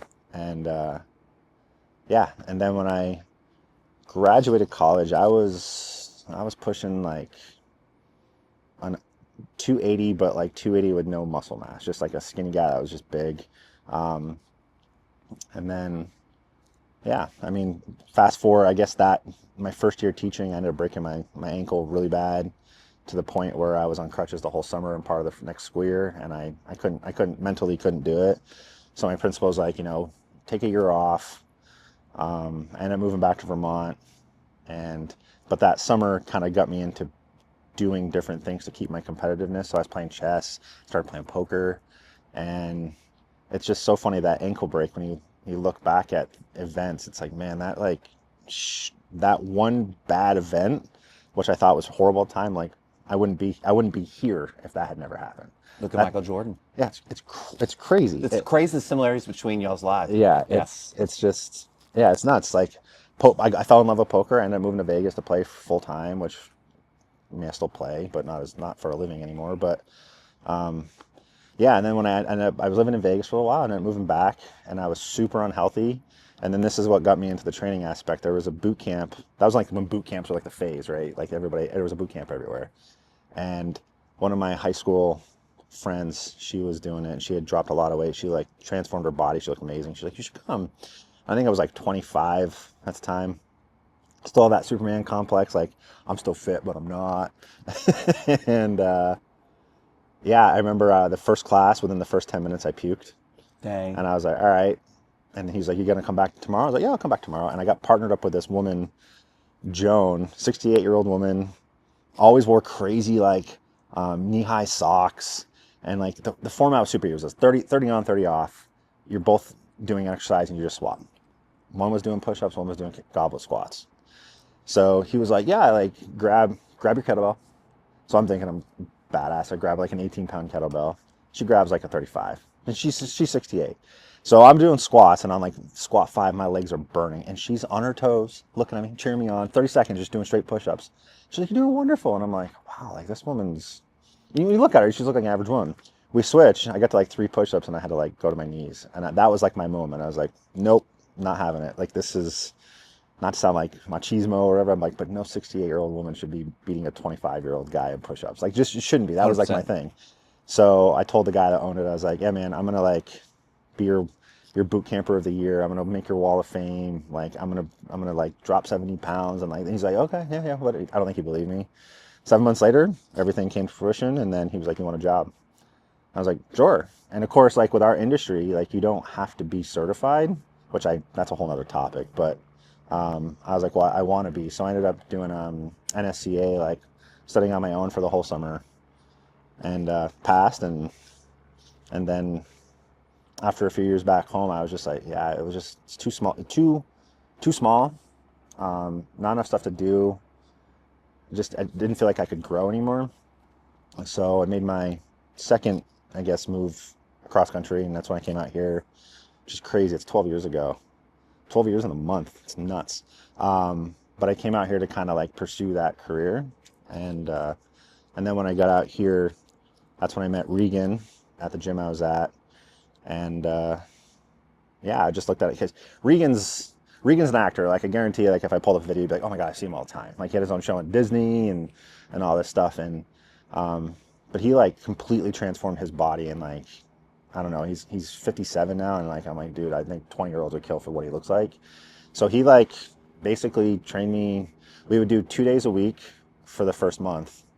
And then like what he'd do is he'd train me Monday, Tuesday the next month, and he goes, all right, Monday, Wednesday, Friday, you're doing the same workout. Tuesday, Thursday, you're doing the same workout. And then Sundays, you're going to do run club. And then I told him, I was like, hey man, you ever done world championships for Spartan? He's like, no. I was like, let's do it. So like we put a lot of work in, and then like as soon as he did one, I'm like, oh, I want to do another one. And then they used to make it cheap. It used to be like you pay $1,000 and you could do unlimited races for the year. So like if I go somewhere like Austin, I did 3 in 2 days. I was like, I just got to get my money's worth. That was like the whole thing. And like, yeah, definitely the best shape of my life. But when I took the time off, I felt my body being like, thanks. And now I'm going to make sure I'm hurt. So I can't put that much. It was just that overtraining thing. And then, yeah, 2019, I think was my last Spartan. And then I started I left the job and I helped open up a YMCA around here. And then COVID hit and it kind of ruined everything. Like everything shut down. And the other gym I was at, I was training some people, I was training an NBA athlete, training a whole bunch of people in boot camps. That place just was not run right. And I was like, you know what, bucket list time. Like I want to go do this hike. And my friend Molly, my best friend from high school, it's his ex-wife Molly. She's actually from California of all places. She had just got done serving like 6 years in the Army. I think she was an Army nurse, and she had done it when she got back. And I was like, I thought it was the coolest thing ever. It's like, I want to do that one day. And then when all this stuff happened, it was like the REI sale. Like I got like $6,000 worth of gear for like $1,300. Had never done an overnight thing in my life. And I was like, yeah, I'm just going to go. And it's funny, my girlfriend Tara, like she was supportive. And then when I was getting ready to go, like a couple of days before, she's like, I don't want you to go. And I'm like, hey, like things are in motion, things are paid for, I'm going. And I remember got there, started hiking on day 3. I got really sick, altitude sickness. And I got to a point, I could have gotten off the trail, but I went 4 miles more. And I got service, and I texted her. And I was like, hey, like I think I want to come home. She's like, you can't come home until you finish. And it was the push I needed. And that's where I did the Colorado Trail. That was 519 miles in 28 days. Wow. Life-changing experience. Absolutely life-changing experience. Highly recommend if you're kind of like everybody has their thing, but if you're like don't know what to do, or you're like in this like weird, I mean, COVID, right? Like we're all dealing with different ways. I was just like, yeah, let's go do something. Anyway. Tell me about it. Tell me about the experience, how it changed you. Well, again, I had never done an overnight hike at all. So I got I got 55 pounds worth of crap in my bag, way too much. So I didn't even know how to pack. Like it's like that whole thing. Like people are like, oh, there's animals. So I had like this Rambo knife on my backpack strap. I took double or triple of everything, thinking like you never know. And right off the bat, I just remember I got gnarly blisters. My legs were tired. I was tired, but like I was like, I also had like, we have a guidebook, and I was like, all right, I gotta get to here, get to there. And like the first day I remember being super nervous. I'd never done a bear hang before for my stuff. I was around an eclectic mix of people. Like there was a guy that literally had a bag, like had a shotgun and a gun on my own. Like we're hiking, man. Like what? Like I don't. Then there was like your total like, you know, your hiking hippies. He brought water. That's it. Like yeah, he didn't bring like this barefooted and brought water. Yeah, there's a guy hiking in Tevas, and like I'm like, damn, man. And like, so you just, you know, the first day was nerve-wracking. I did like 16 miles. My food survived, packed up, hiked the next day, and that's when I got the second day of this hike. That was like the test of fortitude. It was like I think 18 miles, and there's I think 10 or 11 miles where it's a burn area. So there's no shade, no water, and it was 90-something degrees. Sun's beating down on you. And I remember getting through it all, and there was like a volunteer firehouse that they let hikers fill up their water. And I remember being so sick, and I was just like, I didn't want to eat. And I hiked further in, and I had met this guy, Dave, on that day, and we ended up camping in the same spot with these 2 other girls. And I just remember setting up my tent. I felt so sick, and I just remember I was like, guys, I'll be right back. And I went out in the woods and just started puking, and like could not stop, to the point where I was dry heaving, and I just went to my tent and was just like, and I didn't want to do. That's when I had the whole like, don't finish, don't come home until you finish. But he like gave me some Gatorade packets, and he's like, hey man, you need electrolytes. Like, you'd think with all my racing and stuff I would know this, and I didn't even think of that. Like, that wasn't something I thought about. And by day 4 I started feeling good. And the first, I think 7 days in, like, we got to Breckenridge, which is the first 100 miles. And I knew I was going to take a couple days to just recover, do a couple 0 days.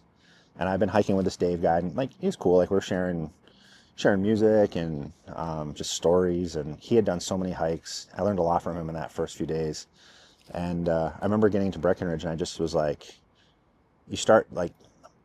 you appreciate things so much more. I remember getting there, and the first thing I wanted a root beer, and I wanted a calzone. That's all I wanted.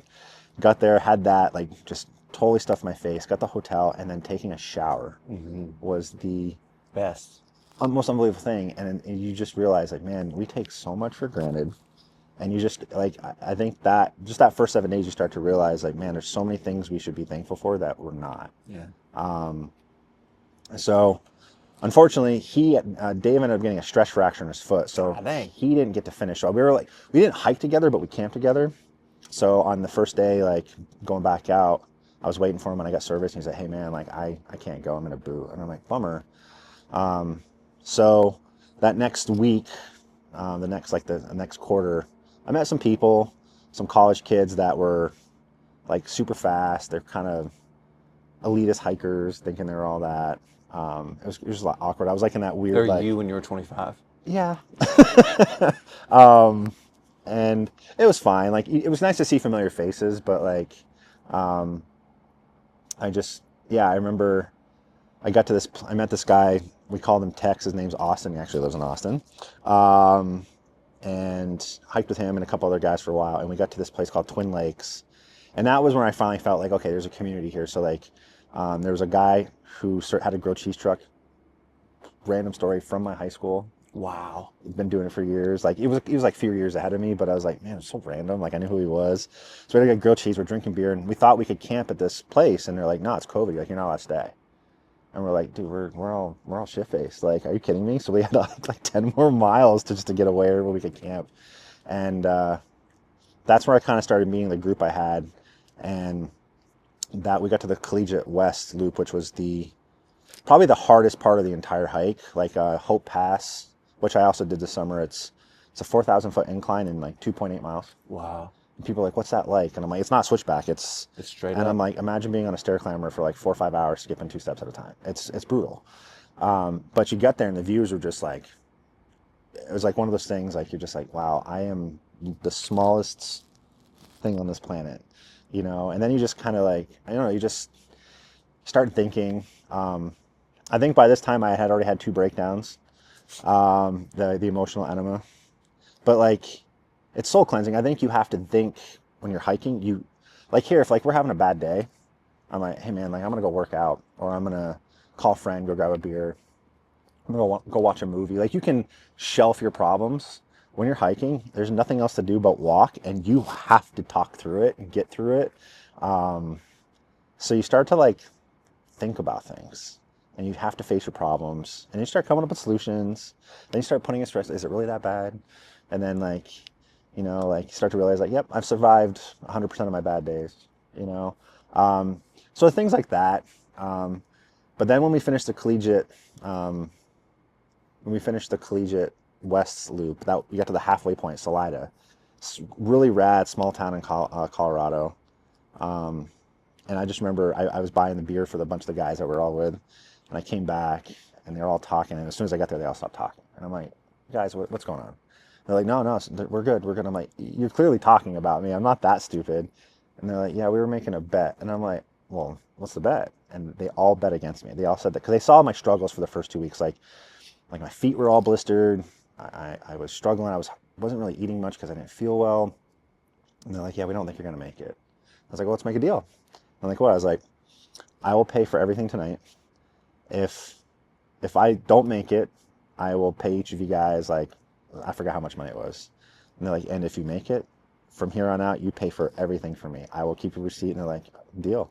I was like, all right, well, now I'm motivated. So like we got to like Silverton, and like I ended up staying in like a hotel, and I got like the grand suite, and like, but like it was just really neat to see, like, it's short term because it was 28 days. So after day 14, like my legs were underneath me. So instead of doing like 16 to 18 miles a day, like I started doing like 22, 25 miles a day. That quickly. And you just kind of see, like, when you put work and consistency, and even though it's a small sample size, it's like, wow, this shit really does work. Like, and you just start to realize, like, again, trying to help people, it's like, you got to tell them, like, just, you don't have to be perfect, just be consistent. Yeah. And, I ended up coming with this crew. I met this girl from Amsterdam, Sarah, and then Gabe, who lived in Durango, which is where the trail ended, and this kid, Satchel, which is funny. Like, when you're hiking, they give you trail names, and his name was actually Satchel. And so we named his trail name was Tom. He hated it. But we didn't hike together, but we always camped, and like I still text him a lot. Awesome. But yeah, I think, you just put things in perspective when you do something like that. But I think that kind of put clarity in my head. Like, I want to do, instead of doing like the comfortable, familiar things, I think it's always fun to do something new. Okay, so I have a question for you, and that's like, that perfectly kind of leads into it, right? So you said that you're finding by doing all these things that are constantly challenging you, that it's providing something for you, right? And so this podcast tour thing that I'm doing, I'm trying, this podcast is like it's a passion thing. This is not something that like pays my bills. I mean, it's something that funnels my business in some level, but like, it's really because like I want to do it. And I've been really trying to think about, like, why am I doing this? Like, what does it mean to me? And I answer these questions to myself, like, in this way. And so if you don't mind, what I'd really like you to speak to is, what does, doing this, stretching yourself, doing these challenges, and like, trying not to be comfortable, what does it provide for you that money can't buy? Like, what is the passion behind that makes it so great for you? So I've thought about this a lot. This will kind of lead into it. So like, I have some friends that are like doing extremely well, career-wise, wealth-wise. They got the house, they got the cars, they got the RV, the motorcycles, like different properties. And I'm just like, man, I don't got anything like that. And my best friend, Chris, I remember I had this conversation with him. He was just like, yeah, but dude, you have no commitments. You can do you're able to do these things. He's like, I have to like put so many hours in for all this stuff. He's like, I kind of trap myself. And that's when I kind of realized, like, there's different types of wealth. Like, some people really like monetary, material things. For me, it's very simple. I don't buy it all the time, but I like my watches. I like my shoes. And I used to have a Jeep Wrangler. That was my luxury. And then, those are the three things I'm like, that's really the material things I care about. My wealth is my experiences. Like, so I'd like to think when I go out with friends, or I go home, go visit, like when I work at the bar, when I help my bartend, like, I got stories. Like, that's just so much fun to share. So like, I think that's like, I kind of think about, like, that's my wealth. Like, let's do these new experiences, and you only live once. And I think part of that's fueled by my mom. My mom, single mom, just her and I. Dad's never been in the picture. She worked 3 jobs to provide for me. And, like, we struggled a lot when we were younger. Like, I remember there was one day, this is like one of my first memories. She was crying, and I was like, what's going on? And it was something I didn't understand, some adult thing. It was probably a bill. And I just knew it was about money. And I just had my birthday. And of course, family members write you a check for like $10, $25. And I had this piggy bank, and I'm like, here. And she's like, okay, like, we were a team. And I think seeing her struggle, she always kind of put in my head, she's like, you can do whatever you want, experience new things. And my mom didn't really have that opportunity because she was working so hard to provide for me. So like, it's one of those things, like, I try to do things I do it for people who can't. That's like my thing. But what I noticed, like, when I took the leap to move out here, I I mean, I literally just picked up and moved out here. I had a friend in Carpinteria, 50 miles north of here. She let me stay at her house until I was on my feet. But I was commuting to the Stevenson crew like you met when we were in New York. But like, I mean, I went a whole year out here with no bed. I was barely making ends meet. Some days I wouldn't eat, but like I was, by being kind of starved of certain things, like I was motivated to just like, all right, I didn't want to be comfortable. So I was driven, I was motivated.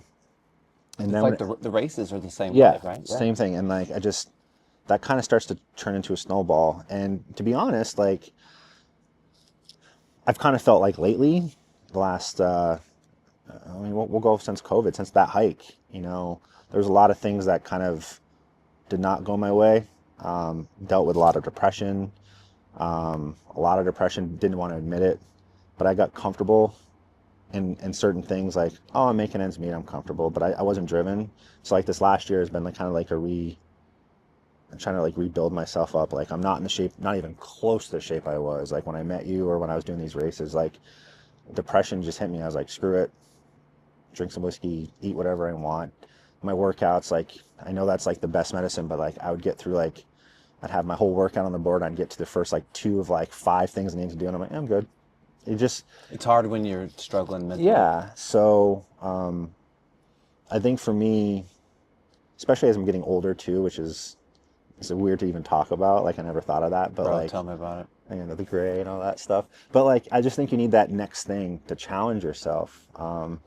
And I don't really know what that is right now. I think maybe it's the new business I started, but like, I'm a true believer that like doing something active just sets your whole day, man. Like there's fitness, right? Like you don't have to be like a superstar athlete, or you can be a weekend warrior or whatever, but like I did not want to work out today. I'm not gonna lie, I was tired. Then I was like, all right, I got a few hours before we're supposed to meet. I was like, I'll go do a 30-pound ruck for 3 miles up and down a hill and push-ups. And like I came out, I'm like, I'm in a great mood. Yeah. So I just think for me, it's just, I've had to tailor the bar. Like this past weekend was the New York City Marathon. I'm like, I think I want to do that. And I'm like, is it realistic that I can do that next year? Maybe. But I got to like plan. But like, it's kind of fun to start planning that. You kind of you see the end goal and you just do like the short term and like, can I make this happen?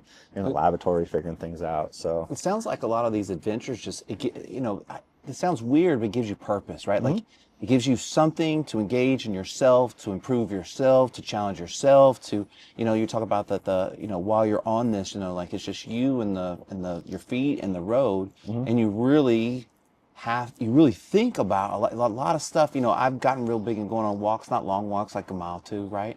And I just realized that as much as I do think, I think even more when I'm on these walks. I process even more on these walks, and it's really important to make that investment. Yeah. I also, like, one of my favorite sayings is like, I want to inspire and be inspired. So like, I don't look at myself as like this crazy amazing athlete. Like I don't have any like big accolades. Like, I didn't win like a college championship in basketball. You know what I mean? Like, but I think I would like to think that the people that knew me growing up and kind of saw where I was and where I've been to and like what I was capable of, like, I think people just like, I try to instill like, we're all capable of things if we just do them, put the work in, yeah, and be consistent. And I don't know. And then I just started working with clients that like, my favorite is like these clients are like in their 50s and 60s. They're like, oh man, my life's over. And it's like, it's just starting, guys. And you see well, that's where all this that you're talking about really pays off for them in the aging process. Yeah, like you can just like, I don't know. I just try to lead by example, I guess. Like, Sure. I'm big on styles of leadership. I've never been the talk and do. Like I've always been like let's do it together. Let me show it. Like let me get my hands dirty with you. And I just feel like that's always how I got motivated. So I always like try to do this for my clients to be like, okay, like if you can do it, I can do it. And that's what I always try. Like, yeah, like I show pictures of like when I was in college and I was over 300 pounds, super large, and then I show people pictures of like when I was in high school and super skinny, which I thought I was super out of shape because I didn't have the 6-pack, but I was like a stick, and then people like now, like I'm not even close to where I want to be now, but I'm just like, you're still capable of doing things. You became the old lady doing push-ups. You became that motivating old lady. That's a really good thing to think about. Yeah, I mean, she inspired the hell out of me for that. Yeah, amazingly. But yeah, I just think it's got to just push yourself to the next level. Like, it doesn't have to be one-upping a previous level, but just a little bit every progress, day. right? Little bit every day. And like a dripping faucet to fill up a bucket. You know what I mean? Yeah. You know, and I've been trying to get back into an old mantra, like the last, like, that's, what was it, 2025? So like last 5 years, I've really dealt with a lot of internal issues, but like, I'm trying to get back. Like, if I'm going to fall, just fall forward. Like, don't fall back, fall forward. So like, progress is still progress. Well, man, I'm so grateful that you agreed to meet me and hang out, and we're gonna hang out tomorrow. Thank you for taking this basketball game. I'm saying on video, thank you for taking me to the basketball game. It's gonna be fun, man. I really appreciate it. We're gonna have a good time. You know what comes next? You give me a hug. Oh yeah, man. Good to see you, brother. Good to see you. Thanks so much. Awesome. Then I'm gonna go from Northern California, shoot over to Phoenix to see my friend Demar and see his cycle studio that he's built. I met Demar again at the same time I met Tyler, and there's no other way to put this. And this is what I really love about Demar. His personality is so big and so infectious. It's really hard not to like him. I mean, he's so great, and he's just such a thoughtful person about how he shows up, and I really appreciate that. He really, I don't know, Demar, I don't know if you know this, but like, it really made an impact on me how you showed up when we went to that seminar, and I was at a really bad time. This was also going on like during my divorce, and to have someone show up, like, and I don't know, just be this real positive person all the time, I was really grateful for that. And he turned, again, what is like a passion into like his purpose. You know, now he accidentally fell across teaching spin, and now it's elevated him to this level that I don't even know if he would have believed in all the things that he's gotten to do. You got class tomorrow morning? Yeah, I teach at 8:30, and then Sunday morning I'm subbing at 9:30.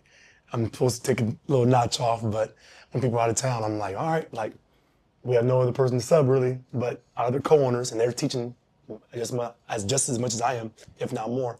Depends on the week. So I was gone last week too. So I was like, all right, return a favor.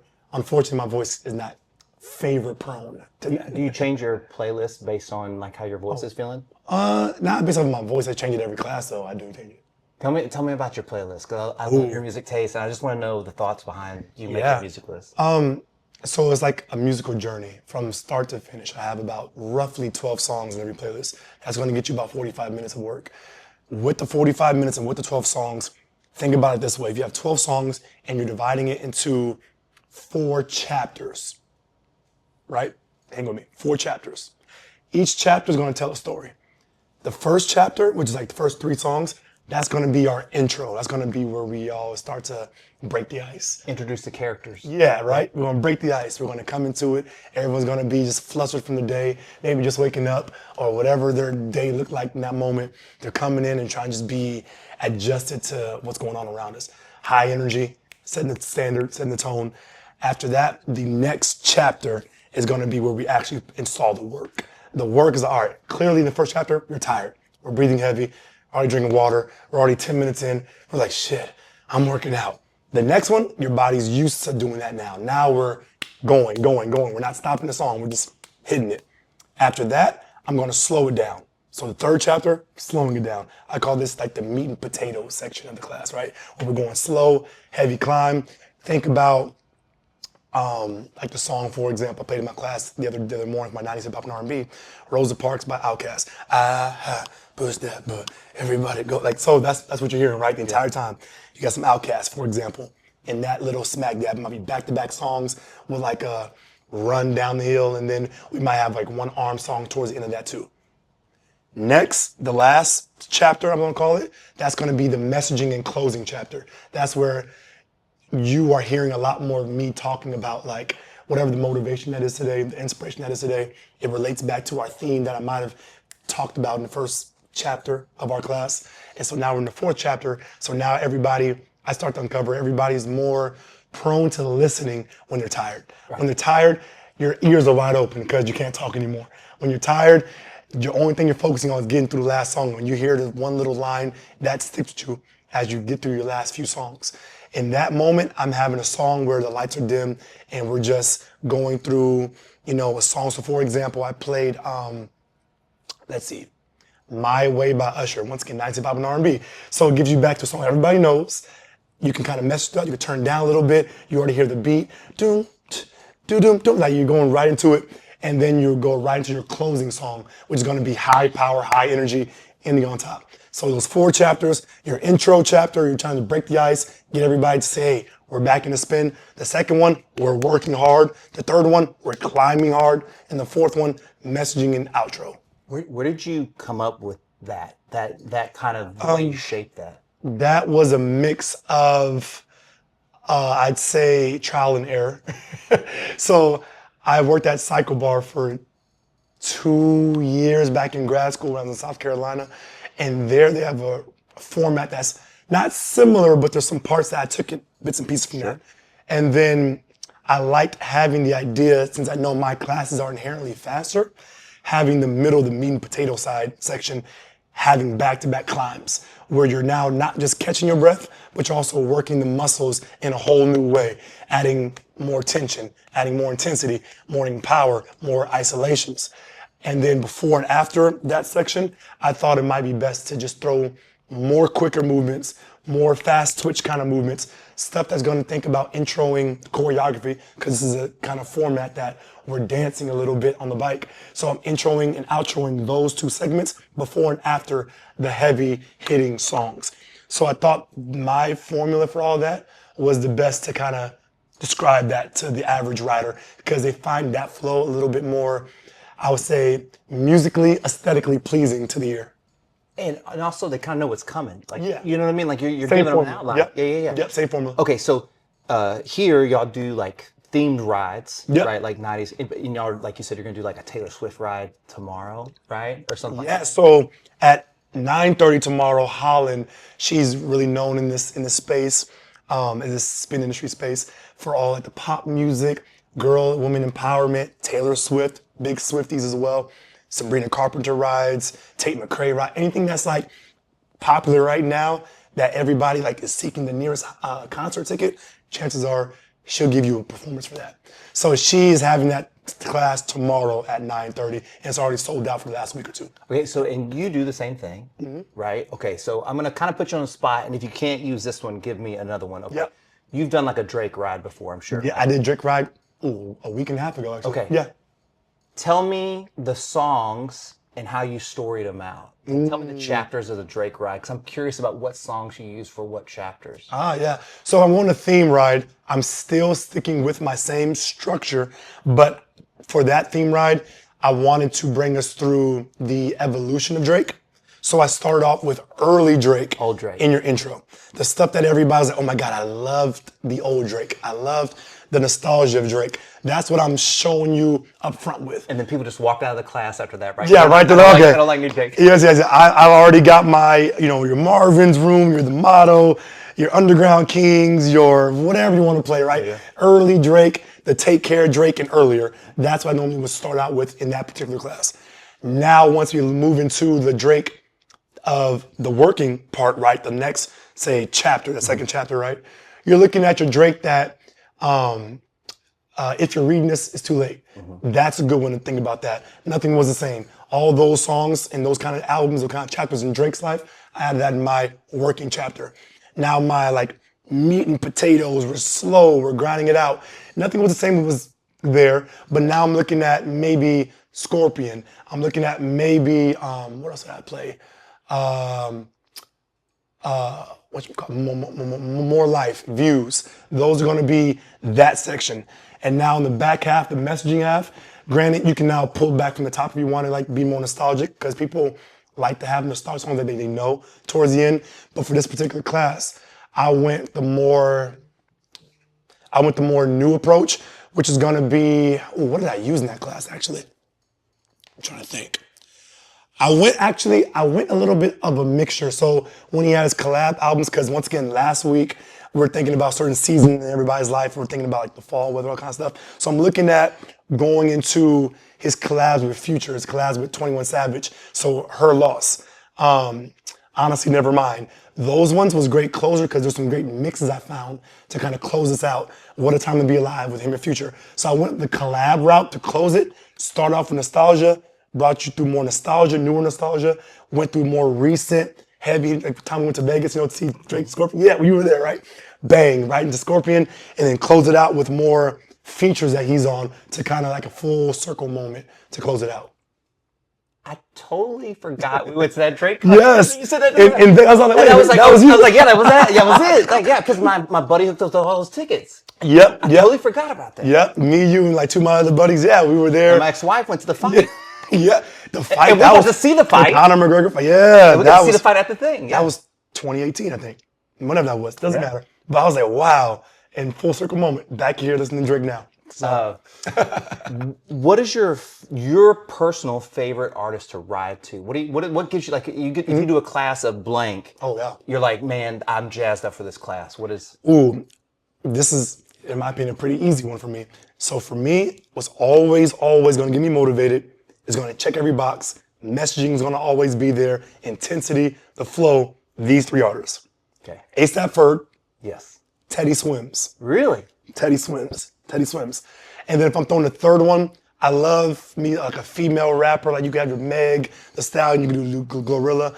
For this one, let's stay with Glorilla because I feel like hers hit a little bit more like Ferg, and then she also has songs with Teddy Swims as well. So there's a little balance between if I wanted to go between that. If I wanted to take out Glorilla, I would throw in Big X Plug. Yeah? Yeah, Big X Plug is my guy. Tell me more about a Teddy Swims class. I'm fascinated by that. Okay, so with Teddy Swims, if I'm not even looking for mixes, because there's mixes out there that other DJs played, like the song from the Doors or the song that he has. He has a few others, but he has some mixes. But Teddy Swims gives a soulful presence to where the beat is always going to be catchy. It's always going to be fine. You can find the beat no matter what you're doing. But you're throwing in a level of soothing, soulful energy that people don't anticipate wanting and needing until they're hearing it. They're like, oh, I can go for another few more minutes on this one. I don't have to have somebody yelling at me. It feels like it feels like it keeps a constant pace in a weird way. Yeah, and you can have a conversation. I can give my messaging out. If I turn down the music a little bit and all you hear is kind of the beat in the background and you're hearing me talk over it, it still feels the same. I'm not having to raise my voice because as you know, my voice is in shambles as it is from teaching so much. So Teddy Swims checks a lot of boxes. I can teach a Teddy Swims class if you had the songs I wanted to dish out in that same structure.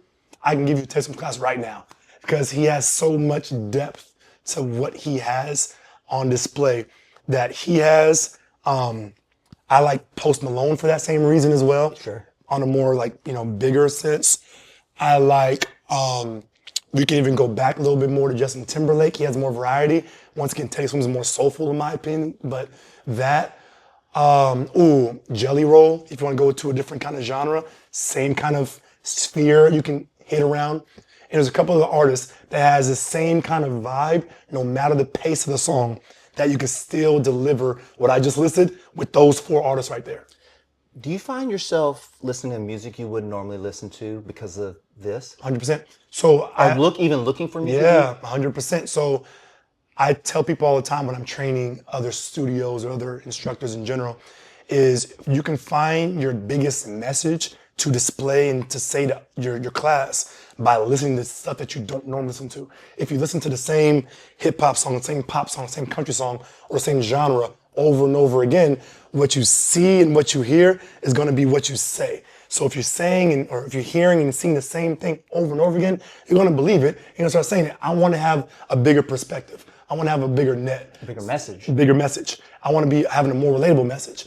So my classes aren't going to be the same. Why should my message be, right? So I want to now take out, if there's a song in country that I want to dabble into, I'll go that route. I'll go to, a Luke Bryan and figure out what I can get out of that. If there is somebody coming in the pop scene, I said a Tate McRae earlier, or Taylor Swift, whatever it is, I can now dig into that message and pull something out. If I want to go more like a poppy, soulful, The Weeknd, Bruno Mars vibe, I can take some of that, pull some of that out. Oldies, give me some James Brown, some Michael Jackson, whatever. I can pull some of that. So messaging comes from what you hear and what you kind of put yourself through every day.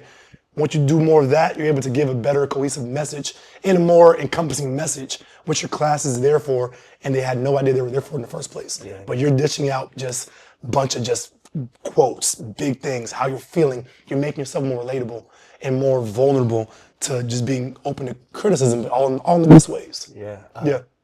Tell me about the first spin class you ever took. So I have a funny story about all of that. I personally am one of the only people you'd ever meet that never took one as a hobby. I took one time with friends in college, one time only. The next time I ever took a class, I was teaching the class. Was not good at it. I was just teaching the class. Okay, so tell me about the first class you taught then. Okay, so the first class I taught, once again, that's in, I would say there's no such thing as like an accident or a coincidence. It was by design, looking back on it. But for me, I was in my junior year of college, first day of school.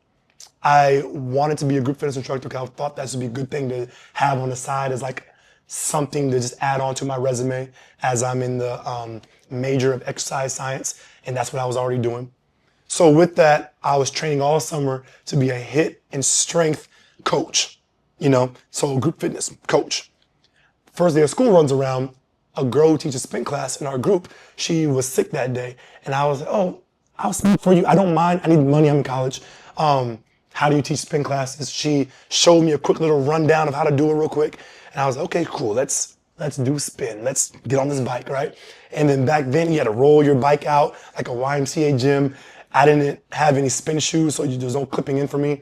And the bikes didn't have clips either. But to that class, it was a class of about 4 or 5 people. Of those 4 or 5 people, 2 people were coming to give a job offer to the girl I was subbing for. Oh, wow. To be an instructor. Wow. Like at their studio, at their actual spin studio. And I didn't know what spin really was, but I was like, I can teach this class. Taught the class, they came in, is so-and-so here? And I was like, oh no, she's not into, she's sick. And they were like, okay, are you teaching the class? I was like, yes, I am. My name is Demar Jackson, nice to meet you.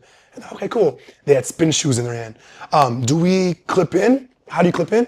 And I'm like, oh, not entirely sure, but no, you're good. Just wear what you're wearing. They have flip-flops and Vans on. They did not come with workout shoes outside of spin shoes for good reason, because you're coming to a spin class.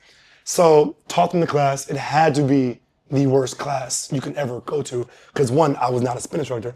2, I had no idea how to teach a spin class. And 3, I winged it because I don't know any of the choreography. I don't know the cueing. This is my first time teaching any format. It's only your second time being on a bike. Exactly. But they said, we like the presence. The energy? The energy. We like the confidence, and we know this is your first ever class teaching in general. We would love for you to come check out our space. And I eventually did that after saying no a few times about like, oh, I don't want to teach spin, as a side job. In the back of my mind, I'm like, you're a college student, you need some money. Say yes to another job, why not? You have time. Said yes to that, and 10, 11 years later, it turned into me owning a spin studio. Amazing. So, yeah, right, it's crazy. It's crazy. Okay, so this is the first one. The first one. And we're planning on more, right? Yeah, I'm gonna put this out there into the universe. We will open up more studios in Arizona, more studios around the country. I'm hoping California, New York as well. So Nyx NYX, it's a fusion between New York City and Phoenix. So we spell Phoenix P-H-O-E-N-Y-X in this space because it's the hustle and bustle, it's the fashion forward, the modern sleekness of New York City coming right into the, fitness scene, the desert, the heat of Phoenix. And that's kind of how we merge the two, especially with our owners in mind as well, with Holland and Kristen co-owning this with me.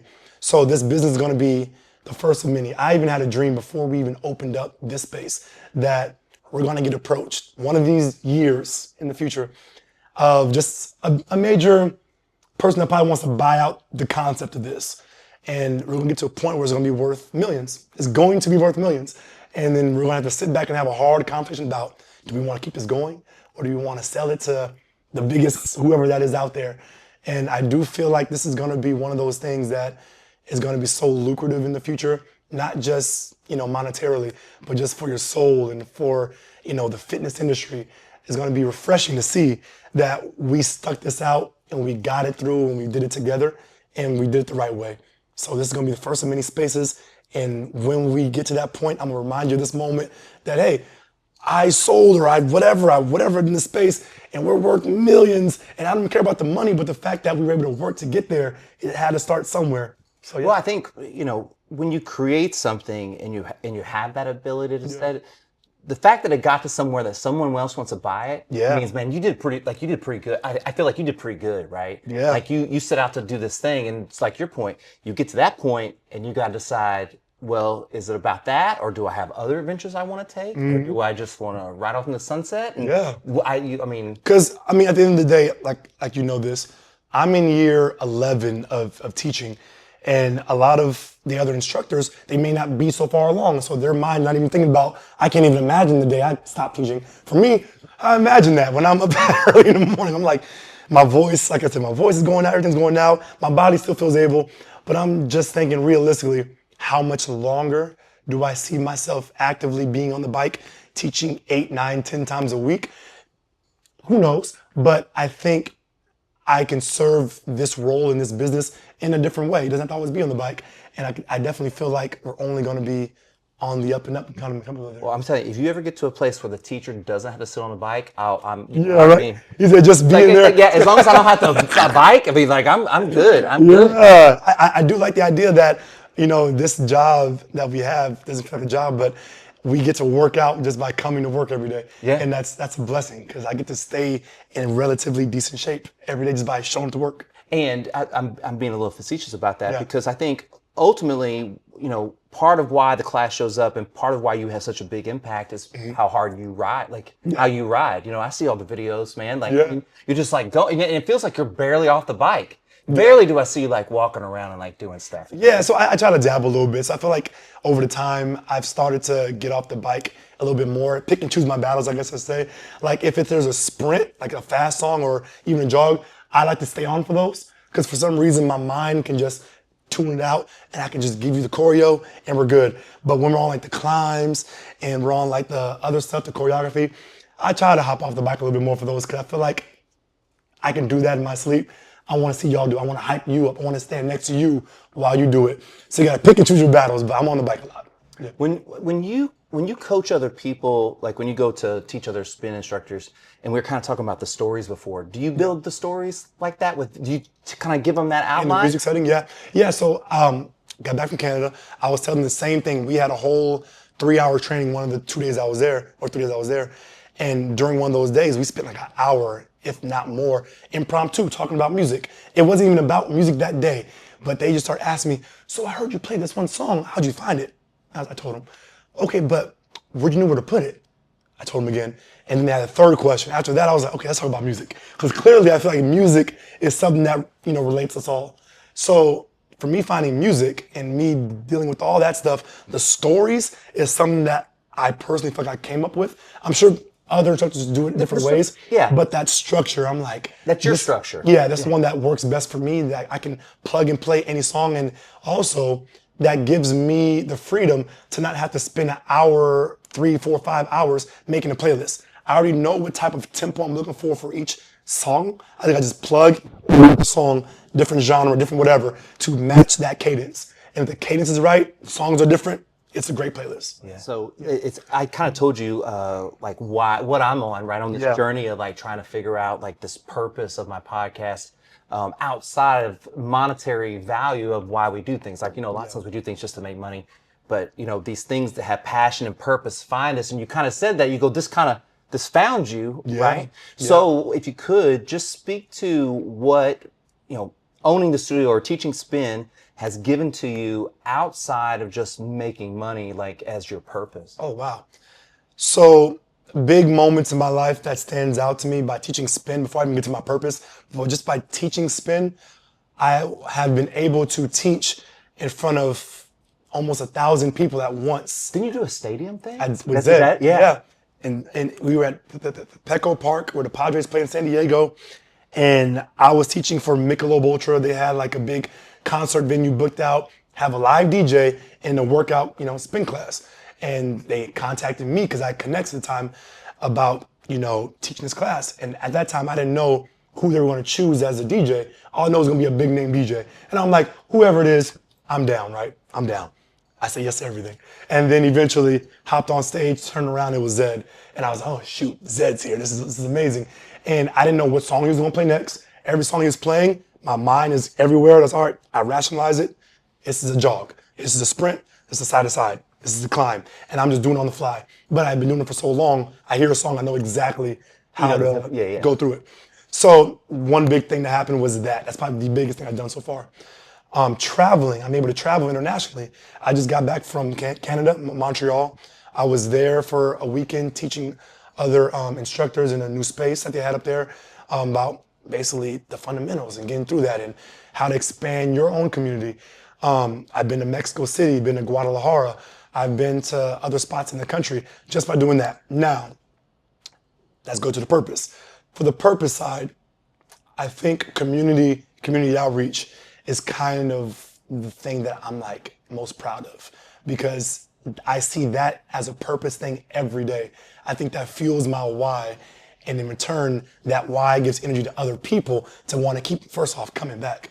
The fact that we are even here in this building after this being a dream is something that I don't take lightly. And I'm like, thank y'all every morning for coming up at 5:30, 6 in the morning to take a class. We're on a bike, not going anywhere, but we're actually going everywhere in our minds, right? That's amazing to me. So I think community outreach is the biggest purpose. If you don't pay me another cent or dime, would you say, you know what, your bills are paid for, but you don't get paid anything past your own means, I would fully be able to do this for the rest of my life. Because I feel like I get paid in other ways throughout just being in front of people every day that I know 100% affects me in a negative way if I don't do it. If I don't do it for X amount of time, I miss the people. I miss celebrating others. I miss celebrating their milestones and their accomplishments. I miss playlisting. I miss all the small things that instructors deem as very like time consuming. Time consuming. You love all that monotonous, mundane, and they're going through it. And I'm like, the more I go through it, the more I'm like, I would regret not doing this. Because this is also a big part of our job and what people look forward to after their long day with their kids or at school or whatever that's going on in their life. If this is the hardest part of my day, this is easy compared to everybody else's other parts of their day. And I gotta just be thankful for that. Will you really quickly, tell me about always saying yes. Mm-hmm. I want you to tell me about the benefits and the positive aspects of always saying yes. Yeah. So I'm a big yes person. What that means in my mind is if there's an opportunity out there that I have the capacity for, I'll say yes to it. Because I never know where it's going to lead. For example, the whole concert thing, that was going on a whim, just from the sake of Michelob Ultra contacting me saying, would you be open to this? We can't give you the specifics yet, and we can't tell you how much it pays or what it's going to be outside of you teaching a class. Yes or no? I'm like, yes. By saying yes, it opens up so many doors. By saying yes, it gives you mental, emotional, physical keys to unlock new doors. By saying yes, you're now opening yourself up to more experiences. The moment you say no, you have no idea what door or blessing you might have closed because you didn't think you had the capacity for it.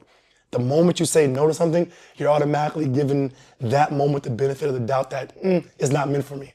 When you say yes to it, you're now open to saying, hey, is it meant for me? Let's see, let's figure it out. So the power of saying yes goes deeper than just a word yes. It goes into the understanding that I'm open for more because I know my life has more room to grow. Have you always been this way? Yeah, I have. Where'd you get that from? Where'd that come from? Oof. I would say it had to be something that was installed at a young age from my parents, right? I think the more I think about it, I'm like, you know what? The more I think about it, I do see that within my mom, for example. I was raised by my mom the entire life. With her in my life and going through what she had to go through, health concerns and, being a single mother for the majority of my life and all these other small things and her not being able to say yes to what she wanted to say yes to, that made me think, flip the switch. Let's say yes to these things. Because I know she couldn't do it for having me at a younger age, for, being in the hospital, having a brain aneurysm, going through all these things when she was in her 20s. And then, being X, Y, and Z and having to stay in one place. All that told me she was, almost silenced by saying yes. She couldn't say anymore. I got to be here with you. I got to raise you. My life is for you. So for me, that gave me the gas to go a little further, for me to say yes, and have the freedom, the creative freedom to say yes to so many things, because I know I have the support back home, and I know that my mom gave me the free will to do all that. And y'all do a lot of stuff together. Yeah. Y'all go a lot of places and do a lot of stuff together. Yeah, 100%. Do you have a hard time getting her to say yes now? Oh, no. So I think now she says yes to everything. So don't get me wrong. My mom's the first one to say yes to all the things. I just know throughout those formidable years growing up, she couldn't have the luxury of always saying yes. But now if I say, hey, Mom, want to meet me out? Want to fly out to, go to Austin. Go to Austin, Texas. Yeah. Hang out with Scott real quick. And then grab some coffee with Scott. She'd be like, yes, I'm on the first flight there. She was so easily saying yes that it's not even a no thought in her mind. That's awesome. I mean, because like a lot of times as we age, people get to where they just say no all the time, right? So maybe, like you said, maybe it was a thing. She always a person to say yes. Just during the time where she had to take care of you, she had to say a different kind of yes. She had to say a yes to you instead of a yes to the rest of it. That's the best way to put it. Yeah, saying yes to being a parent rather than yes to worrying about yourself. Yeah, I guess would be, yeah. Man, I'm so grateful for you letting me come up and do this. Thank you for everything today. Yes, of course, anytime. Grabbing me from the airport and all, running me on these errands and all this stuff. Yeah. I always ask everybody, give me a hug. You give me a hug? Of course. All right, let's do it. You as well, man. And that's what's so great about all these guys. I think, the real common thread is that, although everything is not in their control, they're making the choices, right? And that gives you something and a connection to something that's way bigger and way deeper, because then you have purpose and reason for yourself. And when you do that, you want to have that for others, and like it's infectious. And I think that, the podcast in a weird way has taught me that. I really strive to be really good at this. I'm working really hard. I want to be good at this. Like, it's something I'm very passionate about. Is it my purpose? Probably not. But does it fill me in a way that gets me closer to my purpose? That's totally possible. When I'm working with my clients, we work on like getting out and finding purpose and reason of things you just like to do because you like to do them. They don't have to give you some sort of monetary reward. You know what I mean? It's just rewarding to like do it. It is a service of others. But it's kind of